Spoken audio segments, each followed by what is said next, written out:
Alrighty then. Hello, everybody. Welcome. Hope we're all doing good. Alrighty then. Oh my god, that's my own voice. Everybody. God, I sound terrible. Jesus Christ. I guess it's because I'm a bit sleepy at the moment. Hey, welcome guys. It's Saturday. It's around 5. It's actually a bit earlier than normal. But we're starting the stream, and it's going to be the start of some new interesting streams here, related to Path of Fire. So, yeah, let's talk a little bit about this. First of all, with the raiding stuff, you guys haven't seen the final video, and I've just basically lived the penultimate one. But so with the raiding stuff done, I basically looking to play catch up on other things since Path of Fire came out. One of them is going to be a regurgitation of the plot for everyone.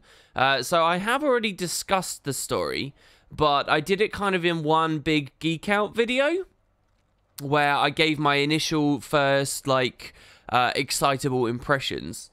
And it wasn't sort of a full talk about what the story did well and what it did poorly and blah, blah, blah, blah, blah. And it's been quite a while since then, really. Other projects and things have taken their attention. And so I kind of want to replay and go through POF again, and film a lot of it as I go through to make the proper videos now. It's almost like, for me, in my own special little way, funnily enough, Wood and Potatoes has just got Path of Fire. Kind of. It's sort of like this is the Path of Fire release date for me. It's sort of like this is... Oh god, I think I hear it ringing. No, I don't. So like this is the beginning. So I'm really quite excited about it. But trying to logistically figure out what I'm doing on what character and so on and so forth, it's still a little bit up to interpretation. So here you can see I'm actually on character select. I've got a few different things going on. If we log in here, I do want to just show you guys. Hold on. So what did we do on the last stream? So last stream was a bonus PvP stream, and I can't remember everything we had finished at that point. I'm still pretty much addicted and into the PvP side of the game. So one thing that's quite interesting is it's sort of like it's the release of Path of Fire, but at the same time, I've already played Path of Fire, and where my heart truly lies right now is in the PvP format. So we're sort of going into this, and we're hoping for Path of Fire to sort of grab our attention in a big way. I was actually, today I've played 3 queues. I won 2 and lost 1. I got a big fat minus 19. I was top 10 right at the start of today's stream, before I had this loss, basically. And I wanted it to stay there for the next stream, but I risked 1 more queue, because if I'd won, I would have been up here as well. And I just wanted that 1 more queue, but because I lost, it dropped me all the way back down to 22 instead, which is a bit of a sad time. But one of my last goals for PvP right now is I have 1 more skin to get. So I don't know whether I showed you guys this, but I got the heavy Ardent Glorious stuff. Did I show you that? I know that we crafted the light on stream, and I know that we crafted the medium on stream. I actually got heavy off stream, but I can't remember whether I showed you the rest. So that goal is done. And then I've also started working on more of the obsidian weapons and the Mistforged slumbering obsidian weapons, which is what I think the other set's called. So out of all the skins in the game, if we have a look over here, all of these are now done, all of them. So we have 3 full sets of precursor armor now, which is pretty nice, that can be upgraded at any point. That'll be my final goal, to turn it into legendary. So 3 full sets of precursor, and then if we have a look over at the weapons, I have the shield done, I have the dagger done, I have the staff done, and all I need is this torch. I've got the lesser version, but the torch is the final thing. So I need just 400 more. So I think through Season 10, purely through Season 10, just to note, I can get all these skins and all these ascended items and everything done. Once I've got this torch, ArenaNet doesn't have any more rewards for me for PvP. Once I've got the torch, unless I go into the business of upgrading the precursor to full legendary armor. So, in terms of new skins, though, that's it. I'm out. Sorry, through leaguing it doesn't. Then I have to do tourneys. I have to do the monthly, which opens next week, and I can get, like, some of these new llamas, I think it is. And stuff like, you know, the Champion's Dragon and whatnot. So yeah, we've got that to look at. God, I feel really rough, guys. I feel really, really, really rough. Christ, I need to get some coffee in me. We'll do that in just a moment. So yeah, that's basically one side of my account. The other side is, because I've basically run out of rewards, you'll notice I've only got 26 gold now. I've been spending like mad working on my next legendary. So you'll remember I actually made the Flames of War really recently on a whim while I was Mesmer queuing, because the Mesmer was using Torch. And then I've promptly left that Mesmer now, and I don't care anymore. Most of what I queue on in this game at the moment uses Focus and uses Scepter. So I really want a good Scepter and Focus. And of course, what came with Istan, the Binding of Ipos, a really cool Focus legendary. Let me show you this. Offhand, Focus. What would it appear? Near the end of the list, wouldn't it? Maybe not. Ipos. Here you go. I mean, this is just such a cool legendary. Really cool necromantic tome floats out in front of us. Really badass. We get this giant demon arm. Very, very, very cool. So I kind of want this right now. I really kind of want this. Such a unique weapon. There's no other weapon in all of Guild Wars that's like this. Not just amongst legendaries, but even amongst legendaries. There's nothing that like quite like previews this way. I think it's brilliant. I think it's so, so cool. So I really want this.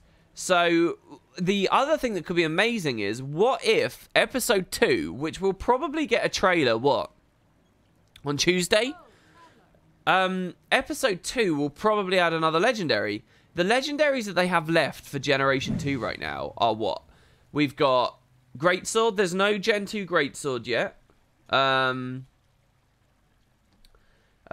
I doing here? So there's no Gen 2 Greatsword. We just got a Focus. They've already done the Torch. Warhorn. Is there a Gen 2 Warhorn yet? So it could be a Warhorn, which would be very boring, and I don't care about. So it could be a Warhorn. But there's already a shield. There's already the swords. There's already, wait, is there an axe? Did they do an axe already? Did they do a Gen 2 axe? So it could be an axe as well, I think. Oh, no, Astrolaria is the Gen 2 axe, so that's fine. Could be a dagger. So dagger is the other one, really. So basically, what I'm saying is it's very high chance to be a scepter. Scepter, dagger, there's not many. So if it's any, it could be really cool. What basically, to cut an extremely long story short, if they go scepter on episode 2, I'm probably going to craft it. Or the Binding of Ipos, one or the other. Or both. If it's not scepter, if it's one of these boring ones, I still might craft the Binding of Ipos anyway. It could look extremely cool to have Scepter Focus, the new Scepter, the new Focus on the same build. So I've been working on a new legendary, so let's see my progress. A new legendary, you need the new precursor, you need the new special gift, which you get from acquiring the precursor, if I remember correctly. And then what else do you need? You need a gift of mastery. I made a gift of Maguma mastery here ready. And if we go double legendary, I'll get a gift of desert mastery, which means tons of the hearts, by the way. I didn't really learn this until very recently. But basically, if you want to do the gift of desert mastery, they're asking you to do an enormous number of Path of Fire hearts. Like every day, you need to log into all the maps and do all the hearts. And then tomorrow you do it again. And then the day after you do it again. Which, for what it's worth, I actually think is amazing design in terms of keeping the population high on those maps and evident that there are players around. And encouraging people to do a real diverse, you know, a variety of content. I think that the design is amazing. But when you compare the Desert Mastery to Maguma, where it's just like, I'll do a couple of Dragon Stands instead, it's kind of like everyone's going to do Heart of Thorns. So then it becomes like, okay, how many active accounts are Path of Fire only accounts versus Heart of Thorns owning accounts and blah, blah, blah, blah, blah. So I don't know about that stuff in the end. Maybe it gets a bit weird and tacky. But anyway, you need this and then you need a Mystic Tribute. And I'm almost got a Mystic Tribute here. We get just a few more Mystic Coins and I'll be alright. Got tons of Clovers from PvP. So, but what I'm saying to you is I'm well on my way to the next Legendary. So, as I play through on these streams with you guys, the Path of Fire stuff, I wanna have that in mind. I wanna be looking at that and seeing how that feels. Speaking of money, another thing, I did have a mail. I actually had 2 mails I wanted to read out. This I don't remember ever reading. Thanks very much, Bram Stoker. Hey, WP, since you don't have a static raid group, unless I'm misinformed, if you need any help with the newest raid to future videos, feel free to send me a message. I run a guild that supports 2 static teams, and we generally get our first clears of the newest wings within the first week. That's awesome, man. I really appreciate that offer, but because I don't know how I want to cover or deliver or even engage in new raid content anymore, I'm not sure about this. I'll tell you one thing, guys. I love Wing 5. I think it's brilliant. I think the lore behind it, implications are really interesting. I think as a Guild Wars 1 nerd, Wing 5 is incredible and super thrilling. It's a great wing. It's very, very cool. It's not quite as cool as the Soul wing for me. I think the Soul wing was probably the height of the franchise so far. So it's tough competition. I think Wing 5 is brilliant. However, I have to say, with the state of the way I produce content and stuff, I do not have fun making those videos. I do not have fun whatsoever. And I've got to be careful as well that this series, the Path of Fire series, isn't... I need to find a way that makes these plot regurgitation videos entertaining to make, because they're not entertaining to make right now. And I think somewhere around... Oh, that's Stronghold. I think somewhere around probably Lake Doric last year. Somewhere around... Actually, I'm lying to you, not Lake Doric. Probably I started to realise right on episode 2. Season 3, episode 2, I started to realise this. There's something about those videos, they're not fun to make. And I need to, like, find a way to make them fun to make. The most fun way to make them would be to do it in a Let's Play format. But Let's Play format doesn't get anywhere near the focus or attention or interest. People really want a very specific style that's almost arbitrary, but is kind of like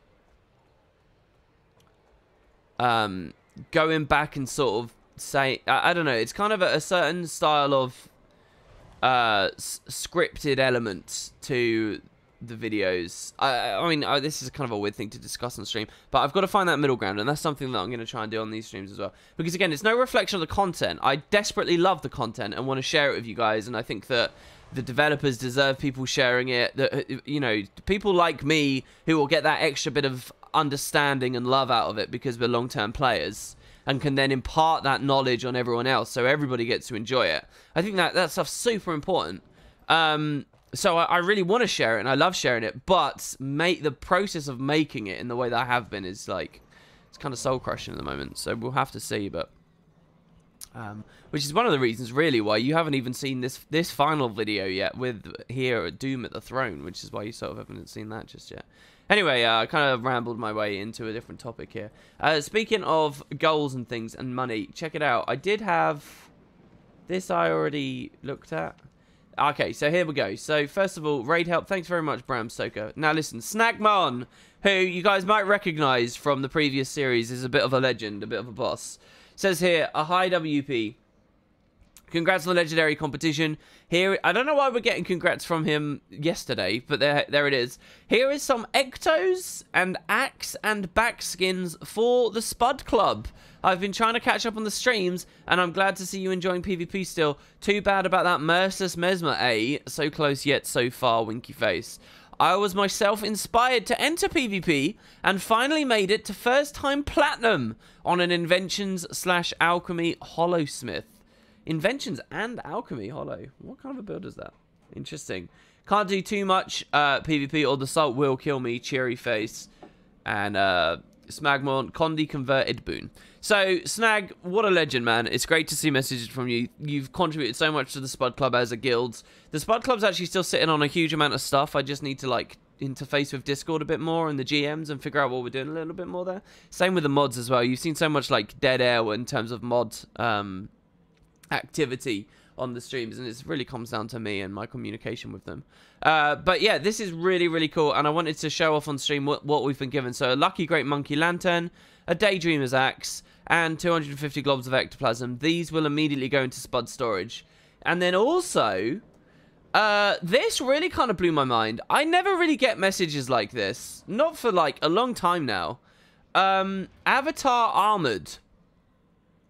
Certainly not since... Okay, so I used to get messages like this before the Legendary Contest acquisition started. So literally, it's been about a year since anyone sent me a mail like this. Because basically what happened is when we started gathering money for the Legendary Contest instead, all mails like this disappeared because they all became about the contest. And that's totally fair and fine, and I'm not complaining about that. But then that happened, then the Path of Fire release, and I've just not been that active, really. Since Path of Fire came out, I've not been that active, so I don't really get stuff like this. But here, this guy just, like, completely mind-blowing amount of money here. 300 gold. Says, I thought since you were giving gold to other runner-up videos, I'd pitch in, ... I liked them and the contest a lot. So, this is super cool. The contest winners have obviously already been given their prize winnings. So we will instead either make this stream giveaway money, or we'll make this Spud Club giveaway money. It will go back to the community, obviously. I'm still not taking personal direct donations, and I won't. But this could become one of those. But thank you so much to Avatar Armored as well, who sent 300 goddamn gold. So very, very awesome of the both of you there. And yeah, we'll figure out what we want to do with that as we go forward. And I've got to actually read that stuff off, show it to you guys so that I can now accept the mails after the stream and dump them in the relevant places without it interfering with my actual pursuit of money at the moment on a personal level to get legendary weapons. So, all of that together, that kind of describes the stream today, really. I don't know how much Path of Fire will really be playing, but deciding on our race, on our class, getting a nice good clean inventory and sorting ourselves out, and then actually progressing through, figuring out what build we want to run maybe as well. I think that stuff's all going to be really important and what I want to be looking at on today's stream. So I don't know, and I need to take stock, right? So I actually originally beat the game on this character here, Azuric of Parathia, who's my Weaver, and it fits beautifully because, I mean, Christ, I've got to say, whoever designed this elite, it's basically the same as Azuric's, like, Mega Charge thing. It's so cool.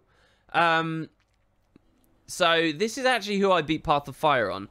And I've got all this random crap in his inventory now that I just don't understand what it is anymore. So, this exchanges for Eyes of Cormier every... So, I mean, it's just sort of a mess. I think itemization, rewards, how metas were structured and stuff were all utter failings of Path of Fire, if I'm honest with you. And as someone who covers this game for a living, I genuinely don't understand half the stuff that I'm looking at here. So we'll have to, like, figure this out, I guess. I look pretty cool, though. What armor am I actually wearing? Funerary Cowl. Salomon's. Weavers. Oh, so it's just random stuff, basically. So we'll have to figure this out, and then sort of deciding on who we want to play, and maybe doing some of the first story instances. I'm not entirely sure. Right now I'm a bit deliriously sleepy, but there you have it. So yeah, I think that's about it, really. I'm going to kick it off now to an intro. It's going to be the Merciless intro because I haven't set overlays and things up, by the way. But we do have a new emote, by the way, guys. If I check this out, let's have a look here. Yeah, we got an emote. I mean, Waldir just made this out of nowhere. He made an emote, Tato Nerd. You get to spam, like, the fat bloke from World of Warcraft, which obviously I always openly say everyone who plays MMOs looks like, right? We all know we're that. We're all the fat, spotty nerd, all right? It's totally okay, guys. So you can spam that stuff out right now and let Waldir know that you love it. And, yeah, it should be that. So, yeah, a bit of a prep stream, really. Some of you might be wondering, okay, so what does this mean for PvP? It shouldn't mean anything. I still want to stream PvP. I'm still really enjoying watching PvP streams. I was lurking on yours earlier, Marvin, earlier, by the way. I'm still enjoying this stuff, and I do want to share it with you guys more. It just might be a sort of beginning and end of stream thing again. I'm not too sure. I am in a bit of a weird place because I'm not sure how much I'm enjoying Fresh Air Weaver at the moment. Basically what I love about Fresh Air Weaver right now isn't really the bursty playstyle or the limited capacity to do different things. Especially because NA's proper caught on to focusing me, and that's fine, and that's people being smart, and I think that's you know, reasonable. But outside of like a good burst and then a nice FGS over the body, I really can't do enough on team fights, I feel like, at the moment. The main thing I'm really loving about this build though is the super speed jumping puzzles. Like, there's so many different LOS spots that I'm learning at the moment, and I'm really enjoying fighting Mediguards, Revs, Thieves. These people that can auto blink to you. It's so fun fighting them at the moment on this build, because you just get to abuse super speed and do all these jump dodges without even knowing how to jump dodge very well. It's brilliant. So that's what I like about the build, but the rest is sort of drying out. My enthusiasm for it's drying out. I kind of want to play some other stuff. I'm so bad at it. I am so bad at it. And when I get it better, I'll be doing it on a different character name, because the reputation I'll be building on this thief is unbelievably bad right now, okay? But I have been practicing Deadeye, because Deadeye is quite similar, like a skirmishy, range, bursty playstyle. It's very similar to the Fresh Air Weaver, but it doesn't have the jumping puzzle aspects to it. It doesn't get copious amounts of super speed. It doesn't even have like some leaps to cheese stuff out. But I've legit been playing Deadeye in PvP, unranked, because I could never pull this off in ranked at the moment. I'm bad at it. It's also got a lot of cool about face gameplay, which is sort of an aspect of the game that I'm good at until I'm trying to do it in combat, and then I suck. So just so that you guys know, I'll show you what it means. Our loading screens feel extremely long. I don't know what to tell you. Right, so basically, like, Deadeye, when you're running around, you get this ability here, Death's Retreat, right? Which, where you pop it, it moves you away. It will always move you backwards from where you're facing. And if you have a target, it will always move you away from the target. But you can use it aggressively by doing this. So you can... What I did there was a couple of different binds at once. I pressed a button on my mouse to disconnect my camera so that it's free camera and it's irrelevant.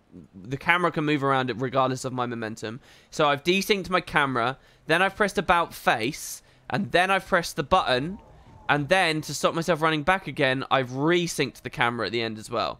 So that's a few different binds all at once, and you can do this for a variety of abilities. So like withdraw there, that's smooth withdraw forwards. Withdraw should always move you backwards, same situation. Roll for initiative here as well. You can do the same, and you can even chain them together. So this is like a nice, smooth, really comfortable thing you can do. I actually used to do this years ago, and one of the main things people asked me about on my videos, so that's chaining them together there. I did it a bit quick. One of the main things people used to ask me in my videos was, hey, how did you do that? On Elementalist, I used to do it on Burning Retreat. I used to Burning Retreat forwards.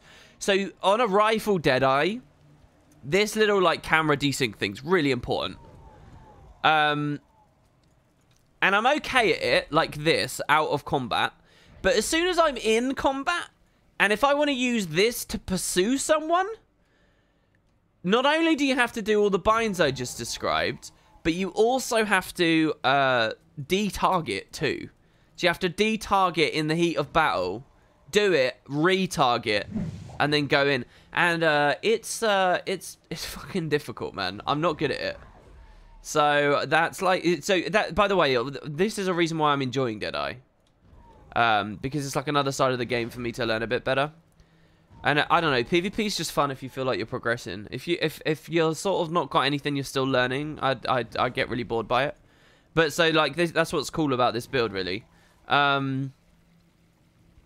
This is not a build I made, by the way. This is a build I straight up net decked.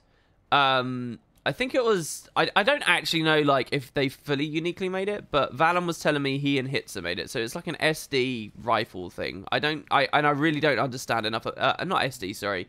SP. So you basically pistol whip people when they engage on you. I think you're using pistol whip defensively, but also it bursts really goddamn hard because it gets loads of quickness. Like it's got a sigil of agility on the pistol whip. So in fights, when you swap to it, you proc this and you just blow people up. It is very, very, very strong. I just don't sort of know at what point you use what weapon set. But yeah. I think Rifle Deadeye is far less of a meme than people give credit for. People look at Rifle Deadeye and think it's just like they'll just sneer at it and they'll just joke at it. But I actually think if you're really good at the game, it might be able to make some in quite sincere carries and plays. I really do believe in it. But I think it's so like I'm so bad at it, guys. Like I'm not gonna actually play it here at the start, but I'm so bad at sniper's cover and yeah. So anyway, yeah, like, the question is, what do we want to play in PvE? Because, Rifle Deadeye actually got a major buff in PvE for generic gameplay, didn't it? I think it might have. I've not really looked at chat at all so far, by the way. If you're looking for a professional to play on Path of Fire, I found that Seraph's Firebrand was incredibly fun to play, but doesn't get powerful until the 3rd line, which is the last to unlock in the open world. So, I'm really only caring about the story at the moment, so I'm not gonna, like, hold off. I will just fully unlock a thing and go for it. I'll tell you what as well, that's a good idea, because as far as PvE is concerned, there's a few specs I haven't played. In PvP I have, but I haven't unlocked them yet for PvE, so let's have a look at quickly what they are. Just before, I really want to go get some coffee, so we're gonna, this is like the pre-stream right now, this is just rambling shite before we actually play the game. No, what am I doing? No, what am I doing? I'm so used to clicking over there.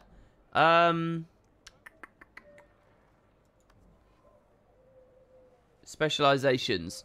I've never played PvE Spellbreaker, Firebrand, or Soul Beast, so maybe it should be one of these 3. Because I've never played them in PvE. So, your Firebrand suggestion does line up. That might be really fun. What do you guys think? Soul Beast might be fun as well for PvE. Is it fun for PvE? I mean, I don't know.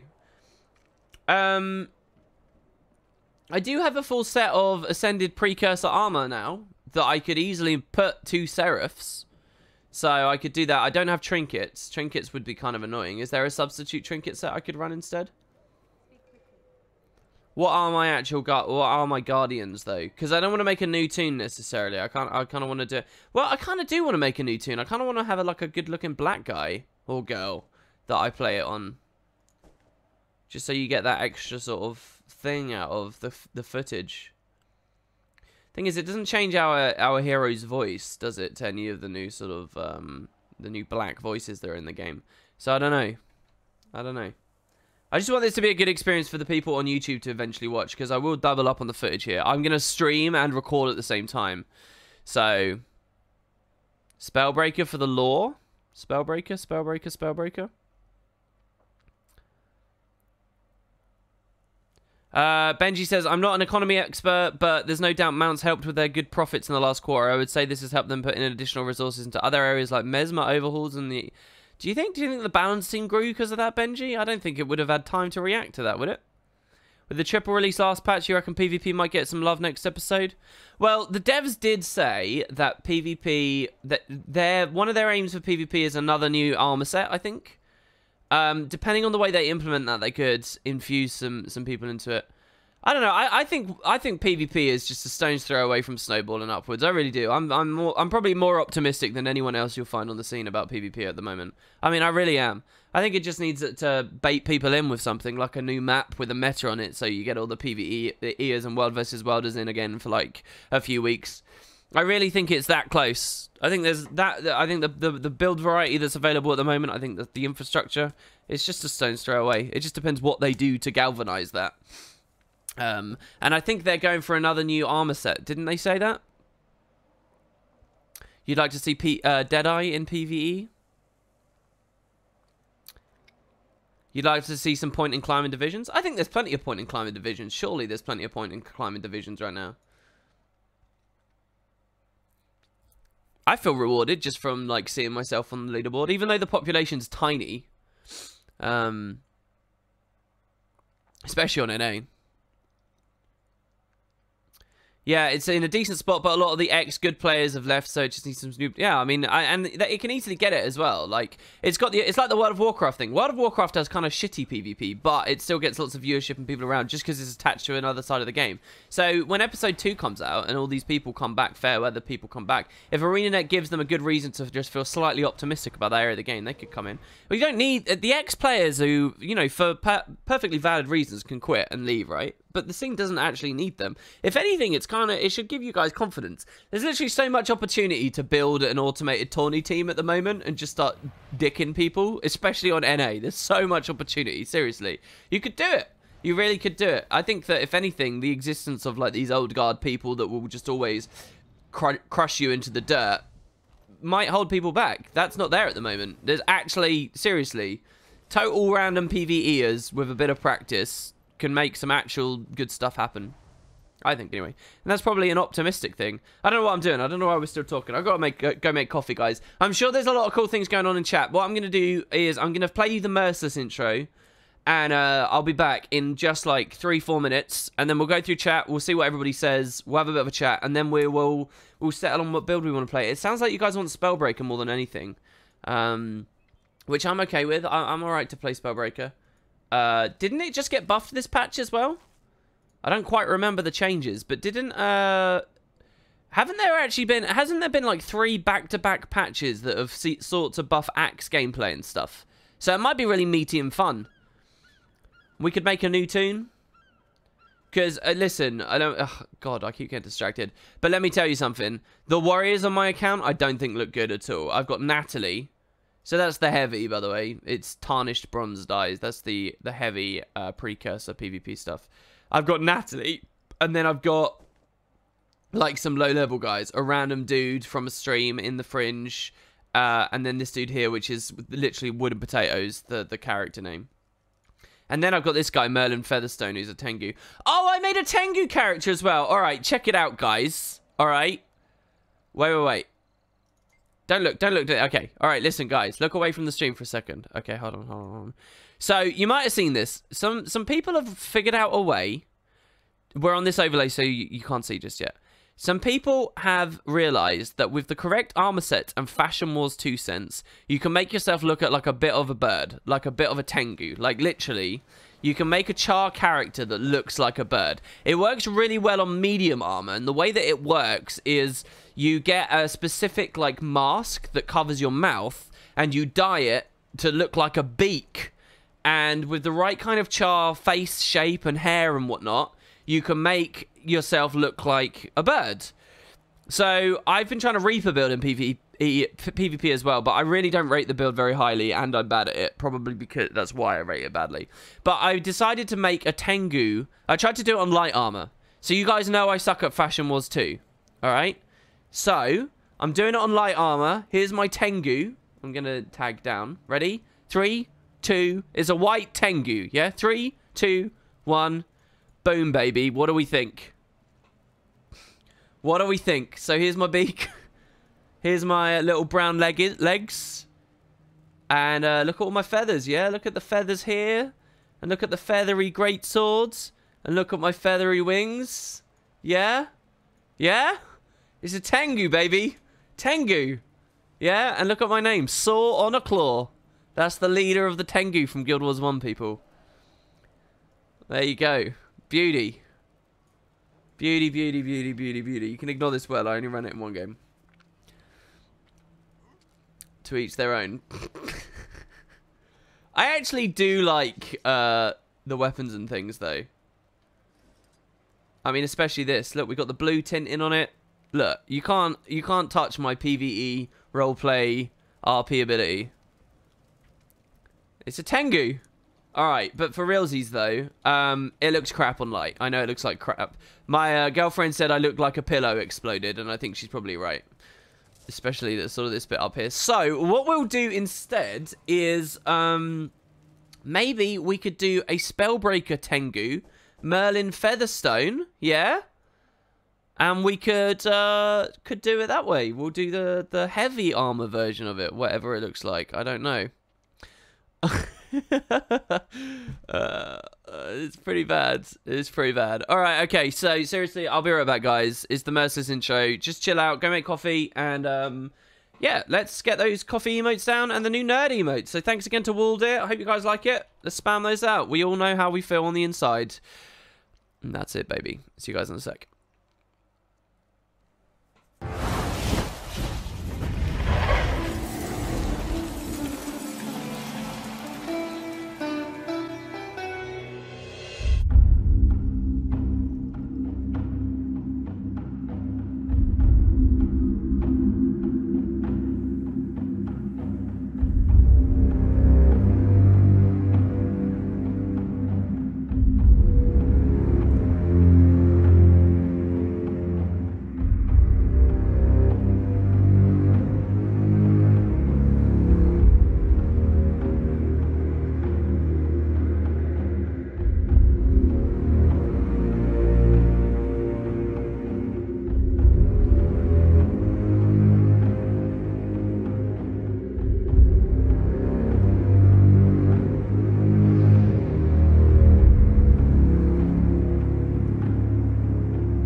Alright, I'm back. Sup. The game went psychedelic again, by the way.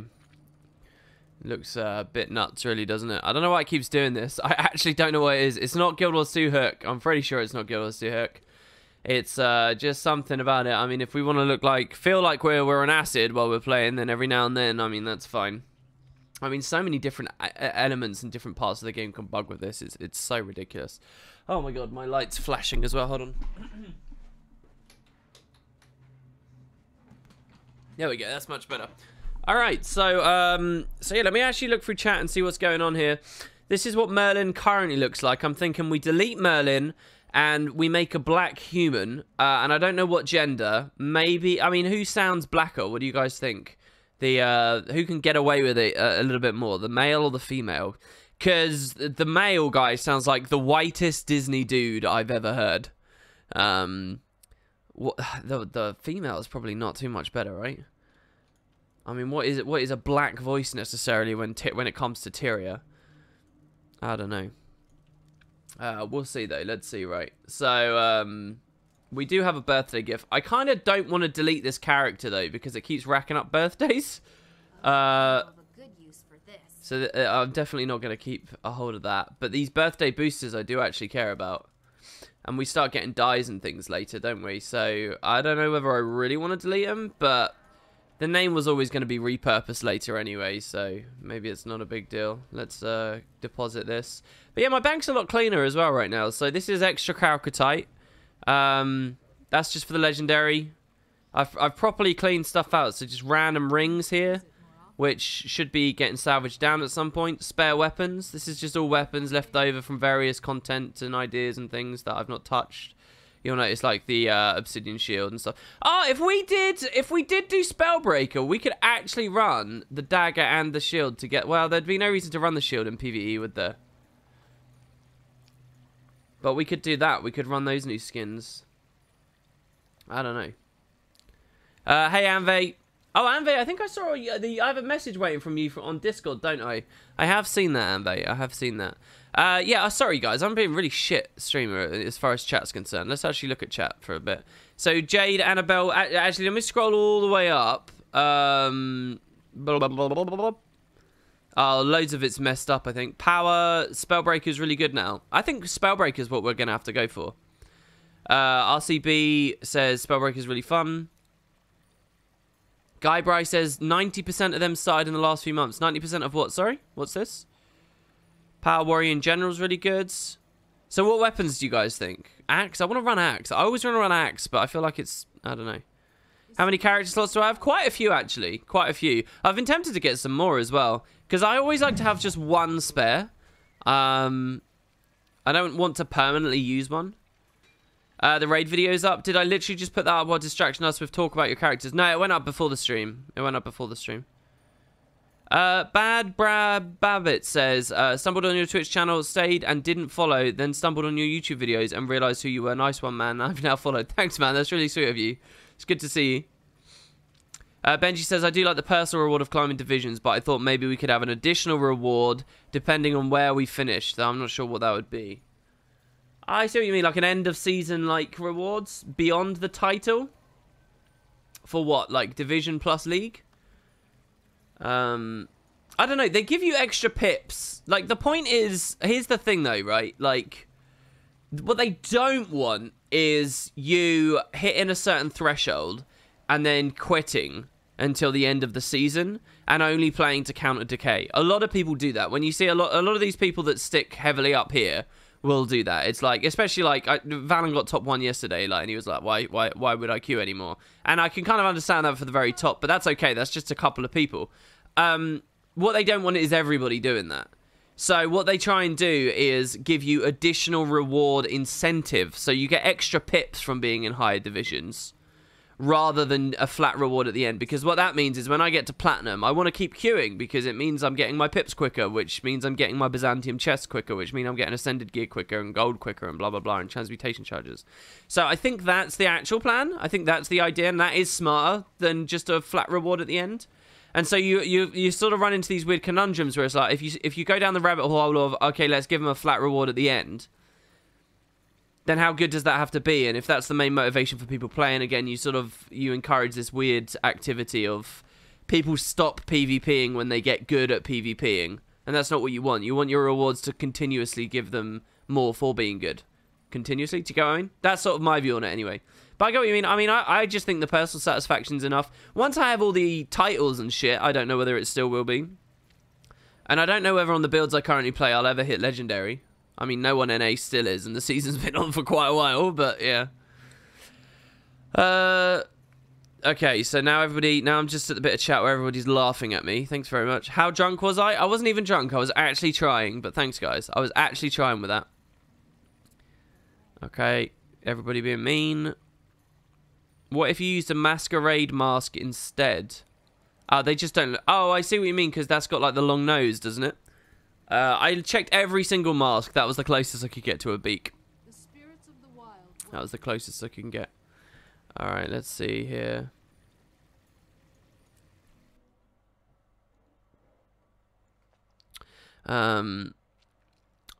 Reg says a permadeath Path of Fire would be really interesting, or at least permadeath Path of Fire run would have an interesting story end. Oh, I see, because of the thing. Yeah, Reg, I think that's cool, and you know I love the permadeath challenge and stuff, but we have just done a ton of Merciless, and at the end of the day, I want to do the story videos. So I think constantly resetting, I'm just not that excited about it. But, I mean, if you are, I'd love to hear how a run like that went, but I don't think that's what this is going to be.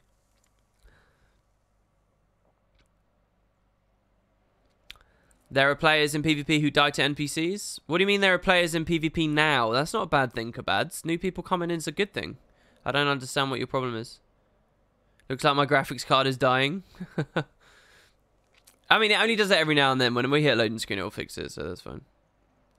It's the menacing atmosphere of Merciless. Bit off topic. Okay, so I'd love to join the in-game Spud, but I'm afraid to commit because my last community screwed me over big time. I put so much time and effort into them, and it got tossed aside when I ran into some trouble, and I couldn't be so active. Any encouraging words or something else? I would talk to the Games Masters about that at the moment, because they're kind of the guys that are really more running on that end. We're not super ram-packed stuffed at the moment, so I'm being quite free and easy with who I let in. Like, someone literally just sent me 50 gold and said, hey, can I get into Spud the other day? They didn't even go through the normal rigmarole, and I thought, I'll go on then, why not? Because we're not, like, super tightly packed, so if you want, then that's totally fine. But we do ask for a bit of activity. We don't want just total dead accounts. They can put your head to rest better than I can, because they can have an actual conversation about your circumstance. But yeah, so hey Anve. Anve subbed as well. That's a year. Good on you. Oh my god, congratulations. You just got your gold potato, didn't you? Congrats on the gold potato. That's badass. Axe is the best weapon for power now. Axe is very good. Greatsword, axe. Are people just saying this? I have a feeling though, guys, you're just saying this because that's raids. And you dim-wittedly allow raiding meta to dictate what you do in open world, which is just so idiotic. I can't even begin to express it. I'm not actually... why is everyone suddenly so confident in Axe? Is it because it's now a raiding build? Is that what's happened? Because I couldn't care less about that. I care about like quality of life and things when it comes to open world. Open world builds are nothing like raid builds. Fun open world builds contain different things in their kits, such as self-might, self-fury, self-quickness, Condi cleanse, combat breaks, stuff like that. Yeah, I've done a lot of games. Yeah, about 650 for Season 10. Yeah, I've probably played more PvP than anyone else as high as me on the leaderboard. Or consistently as high as me. Sometimes I tank down, but yeah. Yeah, I have 240 on across 3 accounts. What do I look up on the wiki to see what Ascended Gear PvP can give? I don't know, man. Just go speak to those vendors I spoke to. It will give you any Ascended weapon, any Ascended armor in the game, and a few different skins. They're in those vendors that you saw on this stream. But yeah. People in chat seem to have answered you quite well there. Rain says, that's why I won't ever join Spud. I have specific times of the year I go away, and I don't want to be tossed out just because I cannot log in due to school. Yeah, that's I fully understand people feeling that way. Personally, you just think the axe, dagger, and greatsword is just fun. Alright, is this Spellbreaker then? Is that what we're playing? Let's actually sort this out. So I've caught up with chat again now. Alright. I play Staff and Sword Warhorn Druids. Sorry, and I feel like I die a lot more to the Druids than WP plays against. Oh, you feel like you die more than those Druids do? Well, if you've been watching my PvP streams, my build's kind of trash against Druids. Like, it doesn't have the general pressure to break through them. It's just shy of it. If it had a bit more, it would be alright. I need, like, a perfect Phoenix. Like, an uncc'd Phoenix quadruple crit hit. And then the good Plasma Beam. And I need everything, and then I'll just about kill them. But I need it all in a very short window. And I need to bait it around the Signet. And I need to make sure it's around a Trollungen as well. And it's just... It's so highly specific how I'll kill a Druid. But that's just this build. I was watching Frosty's stream earlier. He was saying that actually Static Discharge NG can 1v1 them, which is quite cool, actually. I think he means it can 1v1 bad NGs, but what's the difference, really? Bad NGs, Druids. Yeah, it's a Black Asura. What's wrong with having a Black Asura? What? I think the only race that feels a bit weird doing black is Norn. But even that, I really kind of like enjoy the idea of. And I guess Sylvari too, but Sylvari can be every color under the rainbow. It doesn't really matter, and ethnicity isn't really the same sort of thing, is it? But so I got a black Norn here as well. Right. So we'll play Spellbreaker. The question is, do we want to play it on this character, the big ass Norn?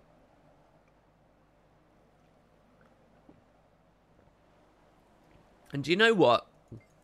I actually think I kind of do.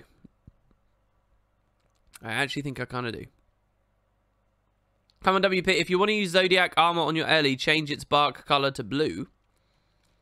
Oh, wait, no, the Zodiac armor I'm using on my Fresh Air Ellie is only the legs. That's what I'm using. What should I watch for against Mesmers as a Druid? I find they give me the biggest trouble. I'm not too familiar with how powerful the new Mesmer builds are. But if they've got a greatsword, if I were you, I would get on a Mesmer and use the greatsword 4 a few times on golems. You'll see the animation, and it's so clear and so obvious, and one of the most satisfying, obvious things to dodge in all of Guild Wars 2. Even more so now that they have the new Imagined Burden trait and Chronophantasma and stuff. Like, dodging that just always feels really, really good. That's an easy thing to play around. And, yeah, I don't know. Cleaving clones down might help a bit. I'm not sure. Let's see what various outfits and things look like, because we're just so big and fat and thick, and it's just... Ugh. I don't know. I don't want to play a giant character like this. I don't. I feel like it sort of messes up the scale and the perspective of the world, and... I mean, look at this poor rabbit. This rabbit is not having a good time here. I'm basically as big as this rabbit.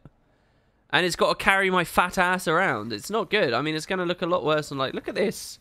Look at this poor raptor. I mean, I know raptors are strong, but... he's not going to enjoy himself. He's going to buckle at the hips like a Labrador and be dead before long. So let's not do that. Let's delete like one of these characters.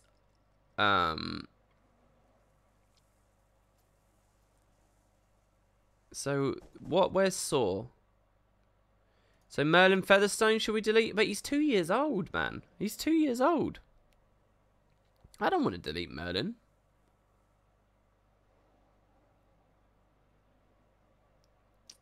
Oh, but I should play on this tune, shouldn't I? I'll tell you what. Here's what we're going to do.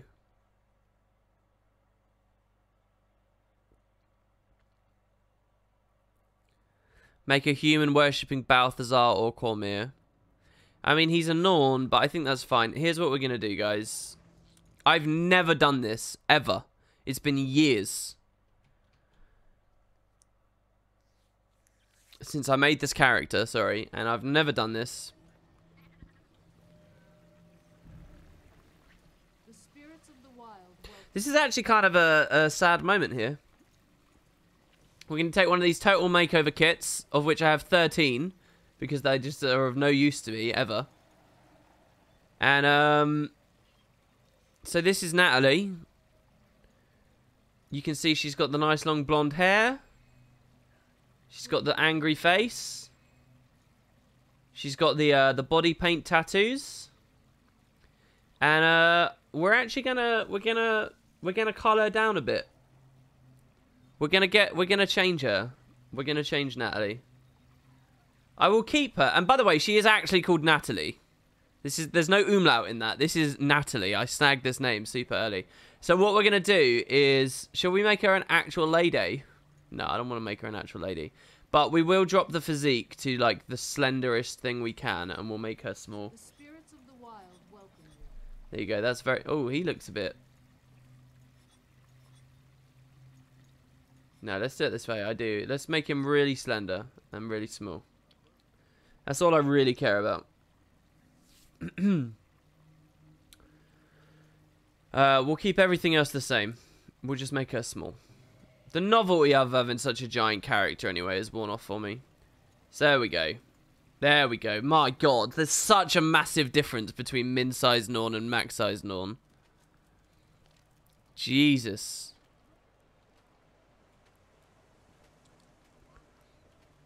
Yeah, she's a staple of the Wooden Potato cinematic universe. Yeah, I will change it back, Sam. I will change it back. I will change it back. That's a very good point there. All right, so yeah, this is the Ardent Glorious. Wait. So I've actually got two sets here. So what would we run if we're gonna run Power Spellbreaker? Is it just Zerk? Do we mix in any assassin? What kind of... I mean, so we get banners now, right? So I believe... Let's get out of the Heart of the Mist. So many people would have clicked this stream and be like, yeah, PvP? It's not PvP, guys. All right, let's come back here. I'm pretty sure it's banners now, isn't it? It's discipline. It's the new, like, banners are better on you thing. Which I think is a really fun idea for a trait, by the way. So what am I running right now? I've got Axe. And I've got a rare rifle. We'll throw the rare rifle away.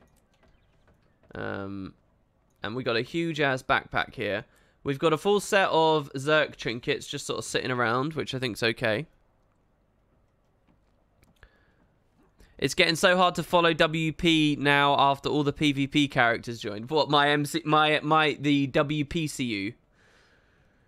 Use Spear Marshal armor for the desert. It's beautiful armor. So yeah, I actually do. Again, because of all the PvP, I actually have all of the armors now, and I've barely touched any of them. So let's see here. First of all, there's Elonan. Or Elonian. So let's see what we think here, guys. Tell me about your Fashion Wars 2. I'm going to scroll through the different armors. Okay, so this is set 1. So, I want to be somewhere daytime for you to enjoy. So, let's go to Beetleton. We got this, and then there's like a more tasseled version of this, I think, which is Spear Marshals, I think. Then there's Bounty Hunter, which we'll show. And then there's War Beast, which we'll show. And then lastly, there's actually Funerary also, even after that. But Funerary I don't have unlocked, because you can't get that from PvP. So, I can't do Funerary. So it disappoints me to see in chat people are saying Funerary is a nice one. So here we got this. I will use dye removers each time as well. Or should we have it all the same dye just to have a consistent look? So alright, so here we go. I really like this like pot that's on my back here. I think that looks awesome. That's not actually a shield or anything. That's not one of my weapons. It's just a pot that we've got. Something on the back. Can you still get the White Wings glider in game? I don't know, man. I'm sorry. I'm not sure. It was a long time ago that I picked that up. This is kind of cool. I'm not really sure I like that. This reminds me of, like, you know, when your gal pals get out of the shower or the bath and they wrap it around the head, yeah? That's what that reminds me of. Alright, so there you got that. Next, Spear Marshals. Which, again, I think is just like a more tasseled, sort of exotic-looking version of the same thing. Yeah, it is, right? So now we get a spiky pot. I like the shoulder. The shoulder's pretty hot saucy. And now we get, like, some jewelry in our hair.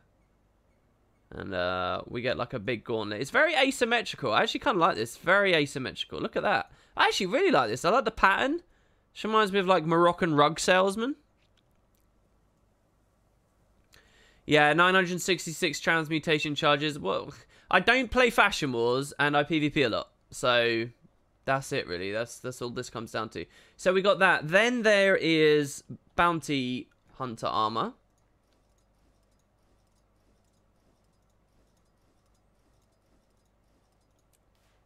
Wow, holy shit.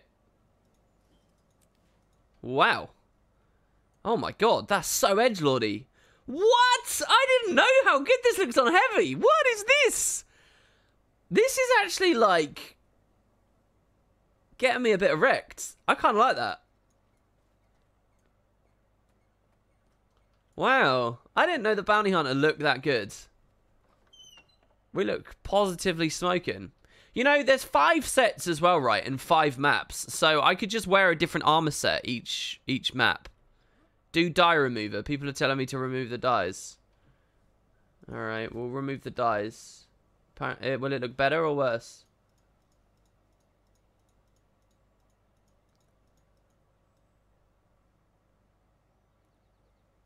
Well, I'm not actually going to follow that through, but yeah, we got that. I like this thing that curls around our back here. I like that, like, snake tail. So it's like the bodies of all the things we've killed, right? I kind of get the Monster Hunter idea, right? So this is all of our slain stuff. So that's cool. And then finally, War Beast. So War Beast is... And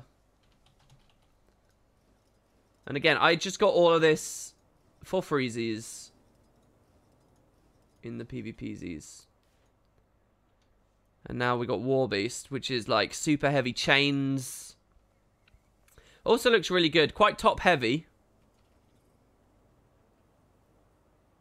Man, it's funny. I don't really play heavy armor characters, so I miss out on a lot of this. But I think there's a lot of heavy sets that look pretty good. It will be ruined by the Norn walk cycle. And we can dye remove this, because this might look bad because of the dye.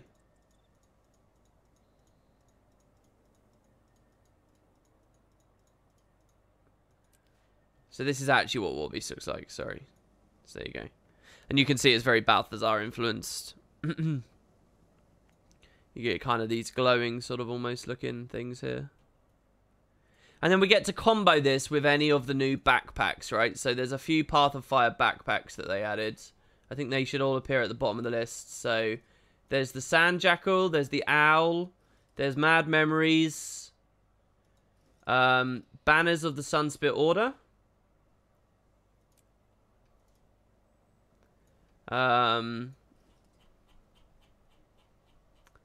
Or the Largos Fins, Banners of Palawa Joko, or the Banners of Amnoon. So I basically, for the story videos, I want to run the new armor sets. Basically, what you guys have got to understand, when I make videos, what I've often got in my mind, what I'm often thinking about, is sort of the very casual players who don't really understand much about the game or play much of the game. And when they watch my videos, I want to inspire them to get in the game. And I want my videos to be as compact as possible. I know I'm fairly rambly, but as far as the footage is concerned, for this style of thing, I want it to be, you know, inspiring in different ways. See a fun build that they hadn't considered. See some nice damage on something they hadn't considered. See a new armor set that they didn't know was in the game. Something like that, yeah? So... Excuse me, I believe it's called Banners of King Palawa Joko the First. Wasted so much transmutation charges. Look, that's not a problem I have. I'm really not concerned. I'll do this 30 times over and I'm not a problem. That's not an owl, that's a griffin. So what one do we want to go for? War Beast? I think that's all of the sets. And then there's the Corsair headpiece as well. So we got the new Corsair headpiece from Istan. I do not have the astral weapons. That might be fun. The Renegade's Cask. Wow.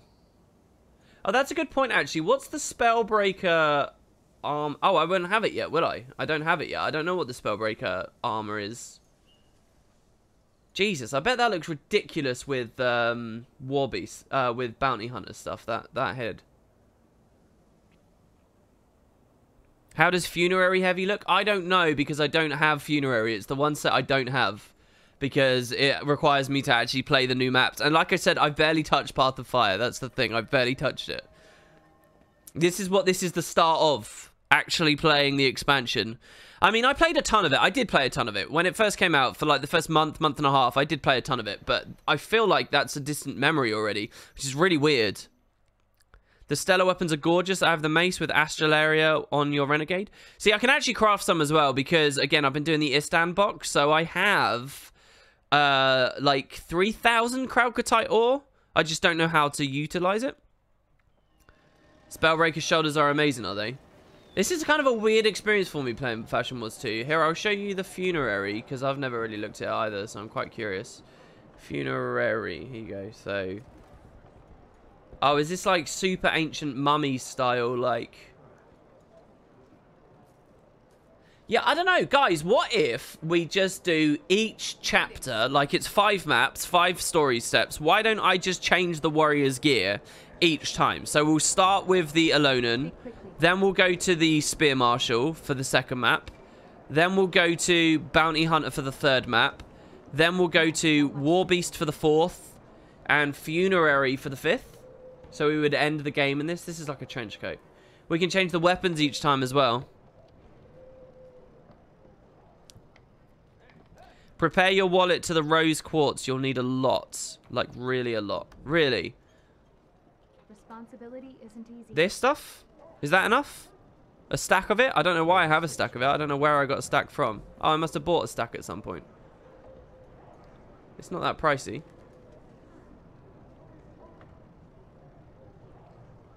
Okay, show it all off. Alright, I'll try and show it all off then. Okay, so what I'll do is... What one do we want to start with, though? That's the thing. Alright. Fastest finger first, since I don't see... Oh, Dusty is around, so Dusty might... Okay, so let's do second fastest finger first. Dusty must hate me. Second fastest finger first. Which armor set are we going to do? Type out which one you want. Any of them except Funerary. So that's Bounty Hunter, Spear Marshal, Elonian, War Beast, or whatever that other one was. I can't remember. Okay. Type out which one you want, and with a code. The first person with their request and the code at the same time wins it. Second fastest finger first. The code is 777. Go. Hey, stop taking my name too. You're tuning into a bit of an odd stream here, a bit of a non-content stream, but yeah, welcome, welcome. It's good to see you. Alright, Bounty Hunter 777. So War Beast. War Beast is what we've got there from Erangel Yana, which is what we're already wearing. So we'll start with the War Beast, I guess.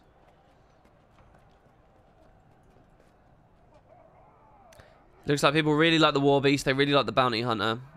I think Bounty Hunter was my favorite, by the way. Funerary looks like the Khalees. Oh, I haven't seen Star Trek Discovery yet. I haven't seen it yet. Alright, so what back piece do we want to go? What complements this one best? Probably Palawas, right? And I've not really done many videos with Palawas, so we'll run Palawas. And then we'll turn off the Renegade thing and go back to War Beast. So we'll go back to that.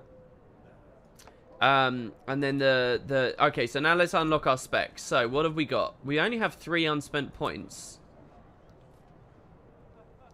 So maybe we should just play the game. Do I have map completion? I got 99%. Do I have map completion on these maps? No, not many. So what if I just do a couple of Heart of Thorns things to accelerate our hero point progress just a little bit? Let's do that quite quickly in Auric Basin.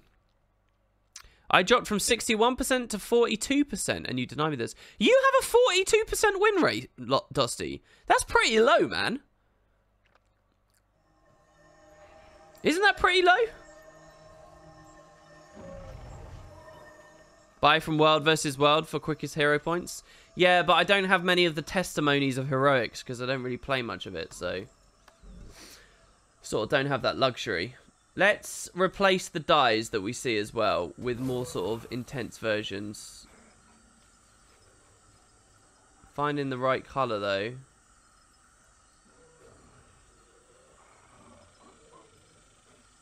Might be kind of difficult.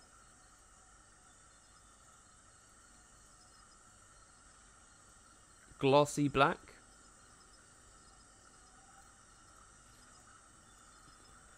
What else we got? Dry silver, maybe?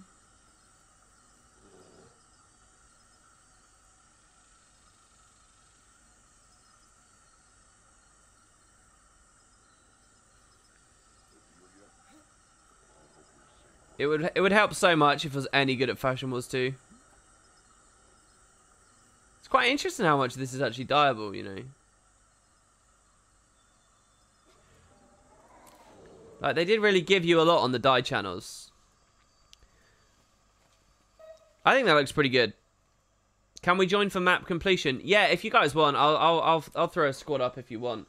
So there you go. It's not full map completion. I'm just gonna get a couple of easy hero points. I also got to set up the build, so let's actually see what we got here.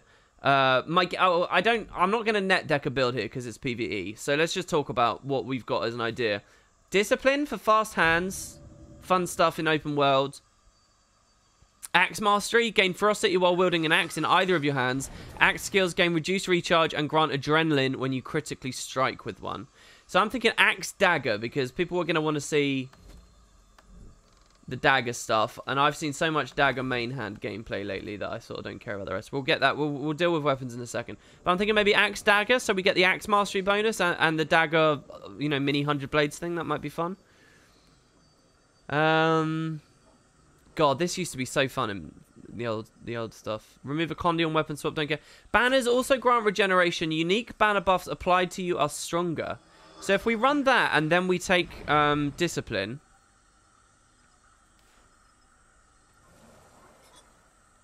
It's 170, but how do I read what that gives me now? They haven't done very well with the tooltips there, have they? What is that for me personally? I don't know. Is running around with a banner in open world really that fun?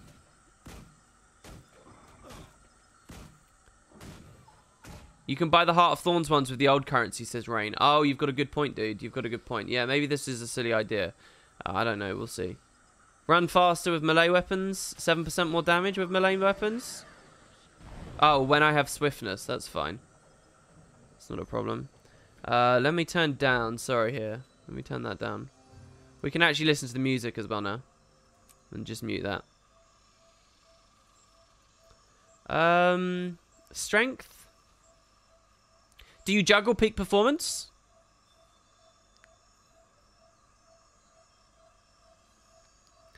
Yeah, I do have a lot of testimonies from doing the reward tracks. I do. And it's not Berserker, it's Spellbreaker. So here we've got dazes, stuns, pulls, knockdowns, knockbacks, and launches remove boons. We gain full counter. We gain protection after full counter. So that's all very cool. Hey, thanks for the sub there, dude. Thanks, Pixelorian. Thank you very much. And God and Monster earlier as well. For the second month in a row, God and Monster. It's good to see you. I love seeing those second month in a rows. Those people that remembered Prime 2 months in a row. You guys are awesome. And obviously everyone beyond that too. But I always feel like that's a really cool moment where someone, you know, does that. Thanks very much, Brian Miguel Iron Man. Thank you. Oh my God, that was a donation. A £10 donation. Thank you, dude. Thank you, man. And I had a sub earlier. Keep doing what you do, WP. Love your work. And seeing a new video or YouTube stream popping up always puts a smile on my face. I'm glad. Thanks very much. I get very insecure about doing videos when I'm not doing them consistently enough. Like someone's just going to say, oh, I waited so long for this and it's bad as well. That always, like, is a fear.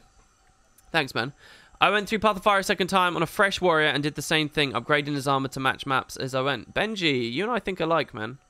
Purple drink as well. It's good to see you. All right. So, vitality based on power. Should we run Forceful Greatsword and have a Greatsword in the other set? Actually, I'll tell you what. I want this to be as fresh as possible, so I'm not going to run Greatsword. This looks like as many modifiers and quality of life and comfort as possible. I'm going to run, like, Axe Dagger, and then I'll run Dagger something. I don't know what exactly. What's a really cool skin? What would be fun for people to look at? But I think I'll run it that way. That could be really good. I want the skill bar to look different and unique and interesting. I want people to be like, oh shit, yeah, Guild Wars 2 is totally different these days. I should get in and play it. That's what I want. As for these, I think Fury Generations. Okay, oh my God, lordy, I just had a duck. Yuendo! I waited so long for this donation and this message is bad. Blah, blah, blah, blah. Thanks, dude. That's awesome. I'm okay with whatever you plan on stream. I only come here to feel like I have friends. It's alright, man. Everybody's on Twitch to feel like they have friends.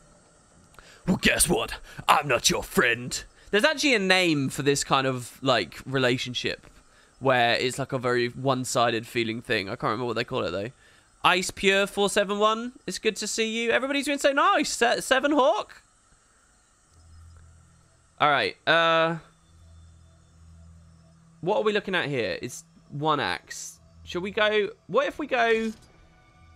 Axe, dagger, dagger, axe? Because didn't they buff whirling axe as well? Look at that. 7 fucking K. Look at that. Jesus Christ. No, parasocial, that might be it. There's a comedy that does a thing about that. We'll pick some daggers up in a second. This full set of armor here, this is what I might change into Seraphs for the Firebrand. I like the idea of a Black Norn visiting the desert. I think that this could be kind of cool. Is it just pure Zerk? We don't care about assassins or anything?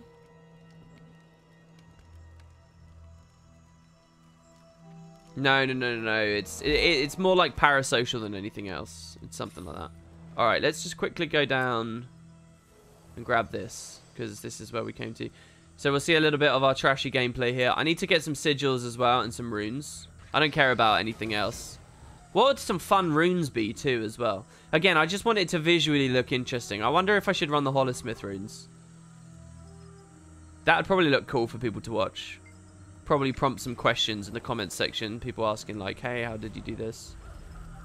Did I select peak performance? Oh god, let me move out. Did I select peak performance in the end? Yeah, I did.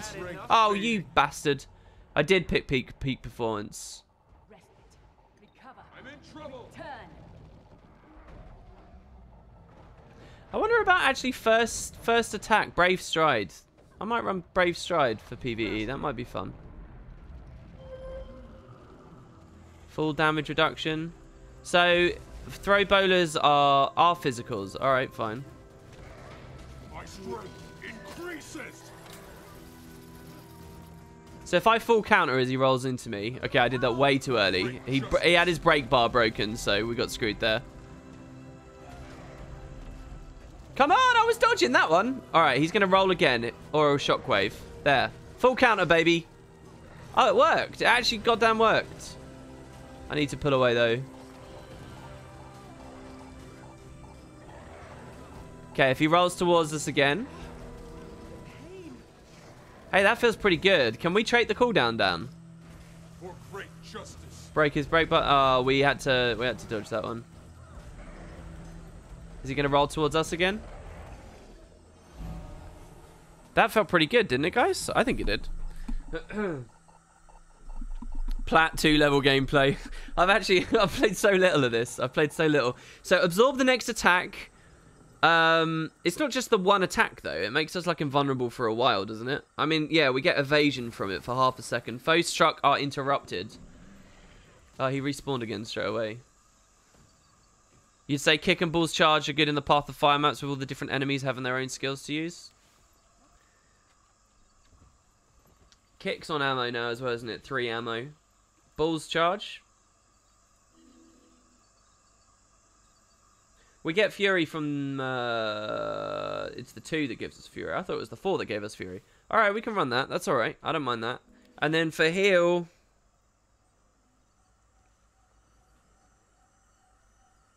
It's all about that Defiant stance. That's a weird skill.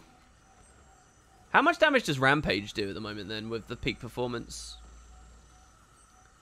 Does every single Rampage ability proc a new refresh of peak performance? It does. That's very cool. That is very, very, very cool. We can just slam his brake bar down there. And we can just sort of resist through with all of our stability. So we only get level 2 adrenaline, so Eviscerate might feel kind of bad now. How big is the difference between a level 2 burst and level 3 burst? Oh, we can only do level 1 burst. Right, I remember now, actually. Yeah, they completely changed the gameplay, didn't they? Yeah, I fucked that up. He doesn't seem to do multi-packets anymore. That's kind of cool.